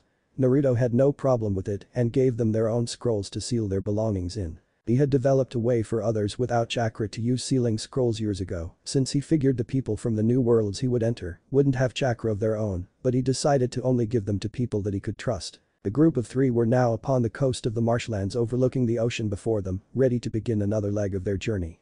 Naruto was excited to begin this part of their trip because he wanted to see a new country with a different civilization. He was curious as to what kind of people he would encounter this time. He loved the Imbaru people, they were very honest and simple, but also proud and fierce warriors that have learned to hold on to and fully protect their own with his guidance. Now he wanted to see what these new people would show him, and if they needed his help too, he would give it freely. He was also pretty excited to make his own boat too, he has never made one before, so this would be a new experience for him. Well, there she is, the great ocean blue. We can finally set sail to a new destination and see what awaits us. Let's do this. Someone's a little excited, aren't they?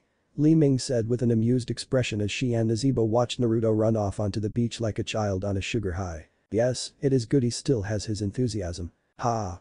I don't think that's something we have to worry about him losing anytime soon. Indeed. The two followed Naruto's direction, seeing him going through his hand signs again and watching as he started to create a boat for them to cross the ocean over. When they reached his location and stood next to him when he finished, they both had perturbed expressions adorning their faces, and Li Ming voiced her thoughts in a dull tone as she stared at Naruto. No. Huh? No. No, what? I am not sailing across an ocean in a rowboat. What? Why not? It'll be fun, I can make oars for all three of us and we can work like a team crossing the ocean. It'll be so cool. We'll be like explorers searching for a new land. There aren't any new lands, you dolt, everything on Sanctuary has already been discovered. Stop messing around and make a real boat. Naruto couldn't help but start laughing and rolling around in the sand at their expressions. He knew Nazibo was put off by the small skiff too with his body language and thought it would be fun to mess with them a little, even he wouldn't use a rowboat to cross an ocean. After a few minutes he got up and wiped his eyes since he was starting to cry from laughing so hard and could see that Li Ming's face just looked annoyed now. Are you done yet? Yeah, I'm good. Well, everyone can hop on now. What? This isn't funny, Naruto. I will not get on that death trap. Relax, I only need to get us a few yards out into the ocean so I can make the real boat, or do you think making a beached one right here is a good idea? Oh, well that does make more sense now, glad I thought of it. Sure you are. After Li Ming and Nazibo got on, Naruto pushed them out onto the water and used a long branch he found to push them into deep enough waters so he could make a boat that would be safe enough for them to travel in. He only had to place his hands onto the floor of the small boat and pump more chakra into it as he let his imagination do the work in creating the boat. The wood started to expand and reached a length of about 60 feet and then started to engulf the trio until they were surrounded by wood all around them even over their heads.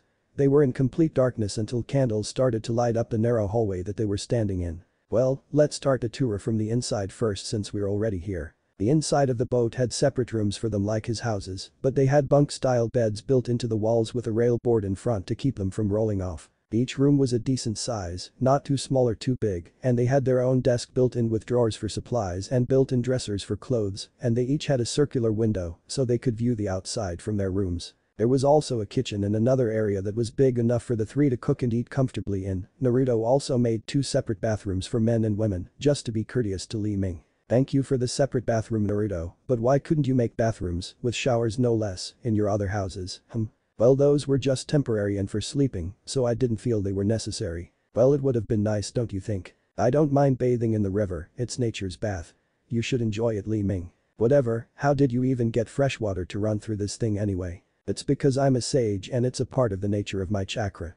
I can manipulate and create the elements with my energy, and this entire ship is made from my chakra, so my energy is already continuously flowing throughout the entire boat, which is generating the water to run in the bathrooms and kitchen. I have still never heard of a sage that can do these things, there are no sages out in the world that are like you. Well, that just makes me all the more awesome, doesn't it? I think someone could use a lesson in humility. No worries, Li Ming, I've been humiliated plenty of times. I don't think we're thinking of the same thing, Naruto. Do you think we can continue our tour to the outside of the ship now and get on with our journey? Naruto finally spoke up, not wanting his two companions to get into another squabble and waste more time when they should be moving forward with their travels. Of course. Let us see the outside of my amazing ship. The three then moved up the stairs at the end of the hall to walk out onto the deck of the ship. There wasn't anything too elaborate on the outside of the ship, it looked like a normal COG-class ship that Naruto had seen before in the elemental nations. It has a single center mast with two square sails on it to pick up the wind and a cargo net that leads up to the crow's nest on the top of the mast. There was stairs on either side leading to an upper deck at the rear of the ship where the helm to turn the rudder was and a wooden railing all around the ship to keep anyone from falling off. Overall, it was a nice little ship that wouldn't draw too much attention to itself. I have to say, Naruto, I am quite impressed with your work. I agree, it is a very nice vessel indeed. Thank you. It's the first time I made a boat actually. I don't think I did too bad myself. Well, let's get to it. After his last remark, Naruto made a small crew of shadow clones to man the ship so they could get moving. He had experience working a ship from helping the crews of other boats when he was on several different missions in the past from the elemental nations, so it was simple enough for the clones to work together without much direction. Without further delay, they all set off, heading west to the island of Philios as their next destination. The voyage for the three was an easy one that only took them another 3 days with slow winds, since the coast of the marshlands they left from was fairly close to the island of Philios. It was about mid-morning, and the clone in the crow's nest announced that he could see the outline of the island in view of his telescope and they should make landfall in a few short hours. Naruto and the others were on the deck of the boat just taking in the scenery around them as they waited to finally reach the island. Although the boat ride was comfortable enough, I can't wait to be on land again. I actually haven't been to the Scovos Isles and have wanted to come here for quite some time, so this will be something for me to look forward to," said Li Ming. "Is there anything you know that you can tell us about this place, Li Ming?" "Well, from what I have read in history books, the Scovos Isles are home to the Iskari, which is a matriarchal society that is home to the oracles and Amazons. It is a dual monarchy ruled by 2 queens. 2 queens? Do you mean? No, you pervert, they each represent the 2 major castes of their society, the Amazon warriors and the mystic oracles. Men are a part of their society and can hold any number of positions within their community, but their voices hardly carry any weight and they can never hold any of the highest offices of their government. You see now why I've wanted to come here for so long. The beauty of a society ruled by women must be absolutely heavenly. I'm sure it's something alright. How about you excited Naruto? It is always good to gain new wisdom through experience. I look forward to the knowledge this excursion will bring." Naruto and all his clones manning the ship suddenly stiffened in their posture or stopped what they were doing, which did not go unnoticed by his 2 allies, as Li Ming voiced their concern. "What is it, Naruto? What's wrong? Do you ever get the feeling that something bad is about to happen?" "Sometimes, but not always." "Same. Well, I just got that feeling and it's getting worse. So, you should probably brace yourselves cause it's gonna get a bit rough pretty soon." While Li Ming could not finish her sentence as giant columns of water started to shoot up on either side and the front of their boat that completely towered over them. Several minutes earlier.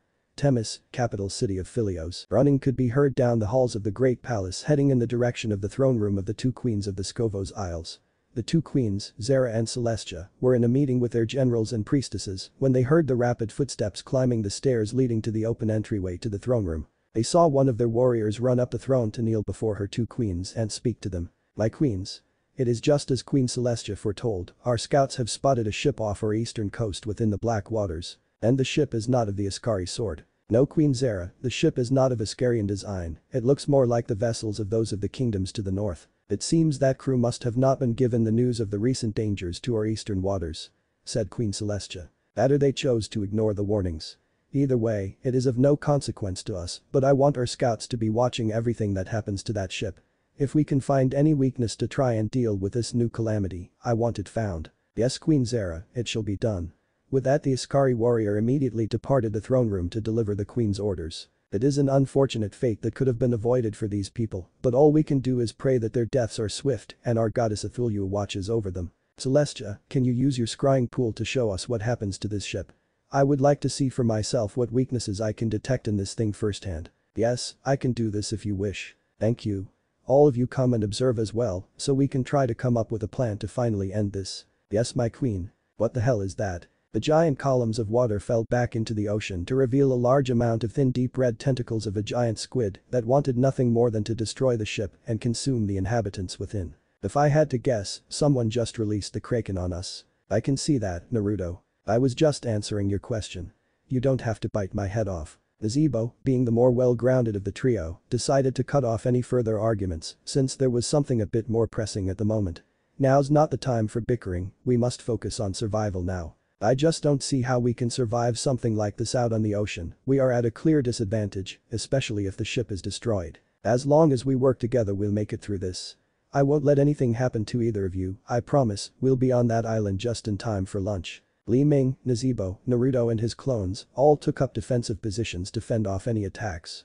The tentacles of the creature began to wrap around the ship to hold it in place and use the other free tentacles to start hammering the ship with blows to break it, however the creature had some trouble with that. The group of warriors and clones took action before any real damage could be done to the ship and the clones focused on blocking the blows of the tentacles before they could hit the boat, but the blows to the clones had enough force to dispel them fairly quickly. Li Ming started off by summoning a lightning hydra on the waters to begin electrocuting the tentacles on the port side of the ship while she fired a ray of frost that began to temporarily freeze the tentacles as they tried to move away. The lightning hydra that she summoned is a three-headed water dragon that rose about 8 feet above the surface of the water that launched bolts of electricity from their mouths, dealing heavy damage to the creature. Li Ming's ray of frost did do damage to the tentacles, but she was only trying to slow them down, so she would move the beam to different tentacles in order to keep them from moving too quickly so her hydra could focus on causing more damage. Her hydra also gave off constant waves of electricity, so it was saving itself for the most part by keeping the tentacles at bay. Gazebo summoned his own creature on the starboard side of the ship inside a pool of piranhas that he called a bogodile, while he himself began to fire off flaming skulls that would bite onto a tentacle and explode in a shower of fire. The bogodile was essentially a giant 30-foot crocodile that began to swim around his side of the boat, biting off chunks of the tentacles of the giant squid, but the squid was still massive compared to the bogodile, so it only slowed it down so much. Fortunately the bogodile was strong enough to escape from the tentacles by barrel rolling and using its sharp scales to tear through its grip, but the flaming skulls that Nazebo was launching at the tentacles were not quite doing the damage that he would expect, which Naruto would voice soon enough. Naruto himself was not idle as he, at the front of the boat, simply took out his trench knives that he started to use a long time ago, just as Asuma once had. He imbued the knives with wind chakra and began hacking away at the tentacles, both up close and from afar, by firing off wind blades, easily cutting through them with no problem. However, one problem did arise, and that as soon as they were cut off they began to regrow within moments, so his plan wasn't really working as well as he hoped. But another problem presented itself when tentacles in 2 groups of 3 began to come together generating power at their tips aiming towards Naruto. Naruto could feel the heat coming from the tips of the tentacles and had a guess as to what would happen next. Nazebo, I don't think your exploding skulls will be too useful against this thing anymore. Why is that? As I'm about to get roasted myself pretty soon. As soon as Naruto said that the tentacles launched 2 streams of fire towards him, but he was already prepared and was doing the necessary hand signs while he was talking in order to summon up a water wall to defend against the fire attacks, and it held up like he needed it to. I see, I suppose my firebombs aren't very useful against this creature. Don't worry about it Nazebo, Naruto wasn't exactly cutting it either. Oh, ha ha, very funny Li Ming. All you're doing is stunning the thing and just keeping it from moving. Well lightning should be very effective against water monsters okay. This thing is just stronger than I anticipated. Right. Just shut it. I can't see the body of this monster so it must be directly beneath the ship. I don't see what else we can do from here, the tentacles can regenerate, it isn't weak against fire, and lightning isn't too effective either, and it's protecting its body by using the ship as a shield. It seems like we are at an impasse for the moment because I don't know how long the ship can hold out, but jumping into the water is just suicide at this point. We are in a losing battle, Naruto. The trio kept on fighting and not really getting anywhere. Nazebo switched to launching his poison darts since his firebombs weren't doing enough and his other attacks didn't do so well on water. But while they continued fending off the tentacles Naruto was pulled into his own conversation in his head. We all know you can finish this quickly Naruto. Why beat around the bush so much? I know that Shukaku, but I told myself before this journey that I wouldn't just take over all the fighting on my own all the time. These people need the experience themselves in order to grow and get stronger. There will be bigger and harder fights ahead of us, so it's better if they push themselves hard now while I can watch over them. I agree with Naruto, this world will become stronger if its own warriors learn to push themselves beyond their limits. Him being here to watch over and defend them will ensure they survive and become stronger for it. Thanks Jame, that's exactly what I want for them. I can't be there all the time so they need to fight through this while I can be there. Well that's all well and good, but I think you're gonna have to take over pretty soon Brad. Before Naruto could question Kurama, he just felt what his longtime partner felt and voiced his concern out loud. Oh shit. What? What do you mean oh shit? Don't say that. That's never a good thing to say, so why are you saying it? Nothing, just don't look behind the ship in the next 10 seconds. Shadow clone jutsu. Everything paused for a few moments, even the tentacles they were fighting off seemed to take a breather as the trio and new set of clones looked to the rear of the ship as more columns of water pierced the ocean, but this time revealing giant dark green tentacles towering over them. They were now surrounded on all sides as their fight continued to look bleaker and bleaker by the moment. Oh shit. Even Naruto knew that this was as good as an oh shit moment as you can get and voiced it along with Li Ming. I can smell the poison emanating from this new foe, so I am afraid that I once again will not be of much use against this creature either. Please forgive me for failing you. You didn't fail Naruto, you're not alone here, so don't take this burden on yourself. I couldn't do much better myself, I am simply not strong enough yet. It was wonderful meeting the two of you, and I would gladly be able to call you friends, something that I never had much of until now. I had fun on this journey as I hope you two have as well. Yes, you two are important allies of mine as well that I would call friends with great pride. Hey. Don't go talking like these are your last words or something. Didn't I give you two a promise already, and you should know that I never go back on my word. How can you say something like that now? Can't you see how hopeless? Stop right there. I also told you that nothing is hopeless either before, didn't I? I know you have a lot of questions surrounding me, Li Ming, and after this you're definitely gonna have more, and I'm sorry that I'm not ready to speak on those matters yet, but you will survive this, both of you. I made your sister a promise to Naruto, and I intend to keep it. After Naruto's words, Li Ming and Naruto watched as he sprinted towards the left side of the ship only to jump off and dive into the depths of the ocean. They ran in his direction and stopped at the rails to look as they tried to stop him. Naruto. What is that idiot thinking? I think we should believe in him. After what he has done for my people, I have given him my complete trust. So I will trust in him now as well. That moron better survive this. Naruto dove deep into the dark waters but could still see clearly the two giant squid that surrounded his boat, both of them had their giant eyes locked onto him as he dove deeper into the waters. Naruto knew from the beginning that these creatures were not natural, he didn't need Sage Mode to feel the demonic energies coming from them, and they looked demonic as well. Both of these demonic squids had multiple eyes instead of the natural two that normal squid have, as well as way more tentacles than the norm. Their heads also had many jagged spikes jutting out from them and a single giant horn growing from the center of their heads up along its entire length that looked like a curved blade. Naruto could also tell that they were feeding off the negative emotions of his companions, which is why they waited so long to resume attacking, but he would soon make sure they regret giving him the time he needs. I didn't really want to reveal you guys in your natural form so soon, but this is just too good an opportunity to not show off. So, Jayuki, you wanna help me out with this one? This seems like it would be your area of expertise. I am not some slimy squid. I am an octopus. I thought you were an octopus. He said octopus flows better. He would say something like that. But anyway, come on. Let's show these two wannabes who the true king of cephalopods really is. Very well, I have been wanting to stretch my legs a little bit. Let's put on a show. Let's make it one Killer Bee would be proud of. Yes. Naruto allowed Jayuki's chakra to flood his system to go straight into a full transformation, revealing Jayuki in all his glory to the two giant squid, who had enough intelligence to realize there was a real threat to them, since Jayuki was close to twice their size and mass, but only had him beat in length, but not by much. Naruto created a clone to let his friends believe he only summoned Jayuki, but then let him take the reins, since it has been a while since he has been in a fight and he was honestly looking forward to it. Li Ming and Naruto could still see nothing below the depths of the waters but could only look on in concern, waiting for their friend to hopefully put an end to this nightmare somehow. They didn't need to wait anymore as Naruto broke the surface of the water and climbed back onto the boat. You idiot.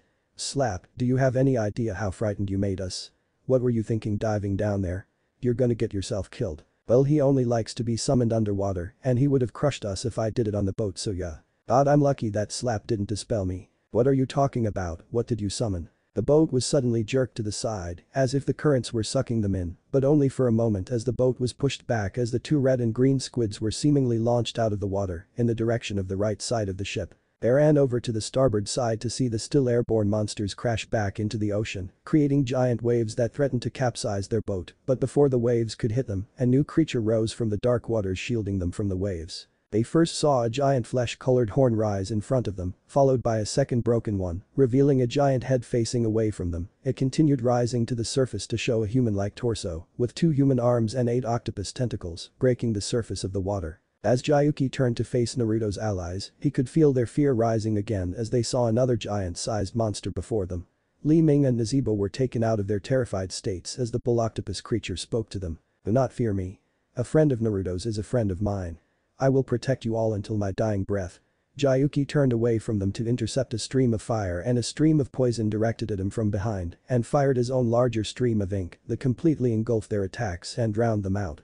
Jayuki then moved away from the ship to re-engage his opponents. That creature just talked to us, didn't it? I wasn't the only one to hear that, was I? Li Ming was still in a daze, not quite believing she was still alive. She became more alert when Naruto started to answer her. Of course not, Li Ming, that was Jayuki and he would never hurt any of you. You'll definitely be safe here, okay? Just leave it to him. What? What is that thing? Where did it come from? Why is it fighting for us? How does it know you? What is going on? I told you, I'm not ready to talk about these things just yet, I need more time. Tsunamasa. What is it, Nazibo? Do you know something? Not particularly, but I remember something, Tsunamasa said. She said the spirits told her that a man bathed in rejuvenating fires given aid by legendary leviathans would be the one to light the way. This must be what she meant, this must be the legendary leviathan that gives you aid. Yes, I remember that now too, but she said leviathans meaning plural, so there must be more than one who can come to help you. Just what are you, Naruto? Now that I am more focused, I can't sense any demonic presence from this new creature, so you didn't summon a demon. But where did it come from, and how, and why, and what others are there? We should respect his wishes that he does not want to speak of these things for now. I believe he has earned that right. Thank you, Nazibo. Fine. I'll leave it alone for now, but I'll find out eventually. Shit. He's using that here. Quick, secure the ship. Nazibo and Li Ming quickly looked over to see the fight of giants, only to see that the octopus creature had its tails wrapped around itself, making a dome shape that began to rapidly start spinning as it sunk into the ocean, creating a whirlpool that the boat they were on would eventually be sucked into as well. What is he thinking? He's gonna get us all killed, said Li Ming. Don't worry, we'll get it under control. Naruto and all the clones jumped off the ship to stand on the water as they each placed their hands on the boat and created wooden chains that were attached to the boat as they began to pull it out of the range of the whirlpool. Naruto got the idea of chains from his mother and he tried to form them on his own like she did, but he didn't have that ability, so he decided to use his wood. It worked, but it would probably never be as good as his mother's. As soon as Jayuki overpowered the two attacks from behind with his ink, he immediately moved forward and away from the ship to fight the demonic squids.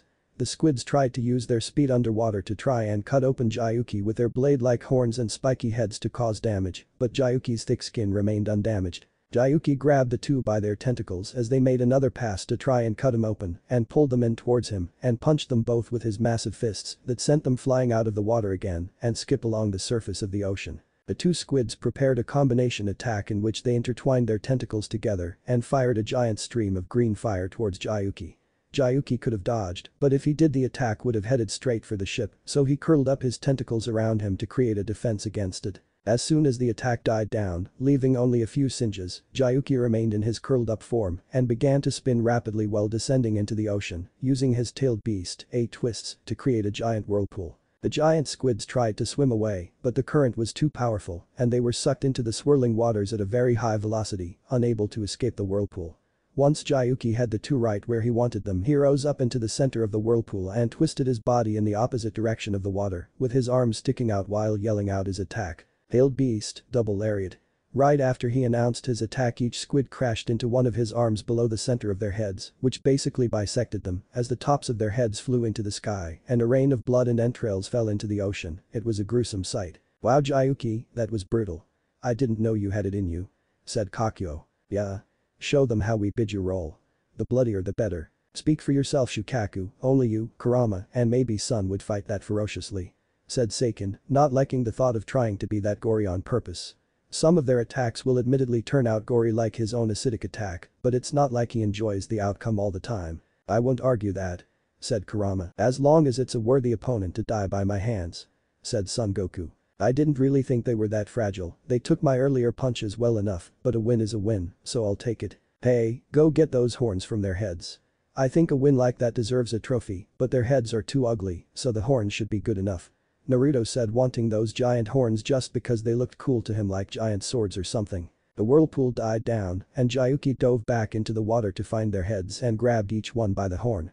As he rose out of the water, he gave a loud roar, declaring his victory that could be heard from the island coast as he lifted the heads by the horns in the air and used his tentacles to rip the heads off and only holding the horns in his hands. I am oddly impressed right now. I have never seen a giant monster battle before, but that was actually satisfying to witness for myself," said Li Ming. "Yes, quite a sight to behold. Just as long as he fights alongside us." "Agreed. Shoot, it's coming this way, what do we do?" "Like I said, don't worry Li Ming, you guys have nothing to be afraid of from Jayuki." Jayuki came up to the boat where he spoke to Li Ming and Nazibo. "Are you all doing okay?" "We are well, thank you for aiding us." "Yes, thank you very much." "Yeah, thanks a lot Jayuki, you saved us big time." "You're welcome, I'll take you the rest of the way to the island now to save you some time." With that Jayuki grabbed the boat with his tentacles and put it on top of his head between his horns and swam them over to the island in about 20 minutes. When they reached the shores Jayuki placed the boat back on the waters, stabbed the two giant horns into the beach and grabbed Li Ming, Nazibo and Naruto without warning and placed them on the beach too. He said his goodbyes to them and swam back out into the ocean deep enough so no one could see him anymore, where Naruto took back control of his body and reabsorbed Jayuki's chakra into the seal. Naruto used the transparency technique to get back onto the shore and seamlessly switched with his clone without anyone noticing. Li Ming was about to ask questions when Naruto cut her off. "Now's not the time Li Ming, I think we have some company at the moment. All of you. Drop your weapons and hands in the air. No sudden movements." Naruto and company were surrounded by Amazon warriors holding up various weapons aimed at the three in defensive positions. "What? We didn't do anything wrong. Just do as they say Li Ming, I'm sure they're just as freaked out as you after seeing all of that. So it's not surprising they won't trust us right away, so don't give them a reason not to, it'll all work out." Li Ming didn't have a reason to believe otherwise, so she complied with their demands, although with some reluctance. "Fine." All three of them dropped their weapons, and Naruto dropped his scrolls as well to show he wasn't hiding anything. The scouts collected their belongings and lead them into Themis to be brought before their two queens. Themis. Throne room before attack. The two queens and their followers quickly entered Queen Celestia's scrying pool chamber, where they all observed the unfortunate vessel that would become another victim of the recent threat to their eastern borders. "I want everyone to pay close attention to this creature to see what we can learn from it and form any plans to make our waters safe again. It is vital to our country that we put an end to this monster as soon as possible." "Yes Queen Zera." Queen Celestia brought up the image of Naruto's boat in her scrying pool, and they all watched as the red tentacles of their recent troubles began attacking the crew of the ship. The two queens gave all their focus and attention and observed in silence, ignoring the chatter of their followers as they too looked on. "There are so many of that one man, how is that possible? They are putting up a decent fight. All three are definitely capable warriors of some kind. The woman is a wizard without a doubt, and the dark male is most likely from the eastern jungles beyond the marshlands, a witch doctor if I am not mistaken, but I am unsure of the blonde man. I cannot see how he is cutting down the beast, those knives he holds are not long enough to reach that far, and no normal weapon has been strong or sharp enough to damage the creature so easily. That monster can attack with fire. We have never witnessed such an ability before. Look." The blonde man summoned a wall of water and it held up against the fire. Are they really arguing in the middle of a battle? It looks like the witch doctor has his priorities in order at least. The collective gasp was heard from the warriors and seers as they all witnessed the new set of green tentacles that rose up from behind the ship. None of the oracles or Queen Celestia herself had predicted a second creature had terrorized their waters, so the new information just gave them all a new sense of despair for their people. Another one, how can this be? One was bad enough, but two of these creatures can completely cut off our shipping routes to the north as well. How could we not have foreseen this? Please forgive my failings, as your queen of the oracles it is my place to divine such things of this magnitude. No Queen Celestia. We would not burden you with such a thing. Do not shoulder this responsibility alone. Enough. We can discuss such things when this is over. These warriors' battle is not yet finished, we will honor them by watching them fight to the death and avenge them by using what information they can give. Yes Queen Zera. They are arguing again. It seems they have lost hope with this new foe before them. The blonde man doesn't seem to want to accept his fate. It seems he is trying to rally their spirits. Look. He just jumped into the ocean. Foolish, how utterly foolish. He will only hasten his death in their own domain. Men are known for their grandstanding, he probably just wants to look like a tragic hero. But it will do no good in the end, just wasting his life away for nothing. He has resurfaced. Then what purpose did diving into the ocean serve? We shall see. Throughout the fight it looked like the other two looked to him for reassurance and Queen Celestia could not finish her thoughts as they all saw the two giant squids being launched out of the ocean. They were all stunned into silence as they observed another beast emerge from the ocean, and their own growing fear of a third beast to inhabit their waters became apparent. A third one?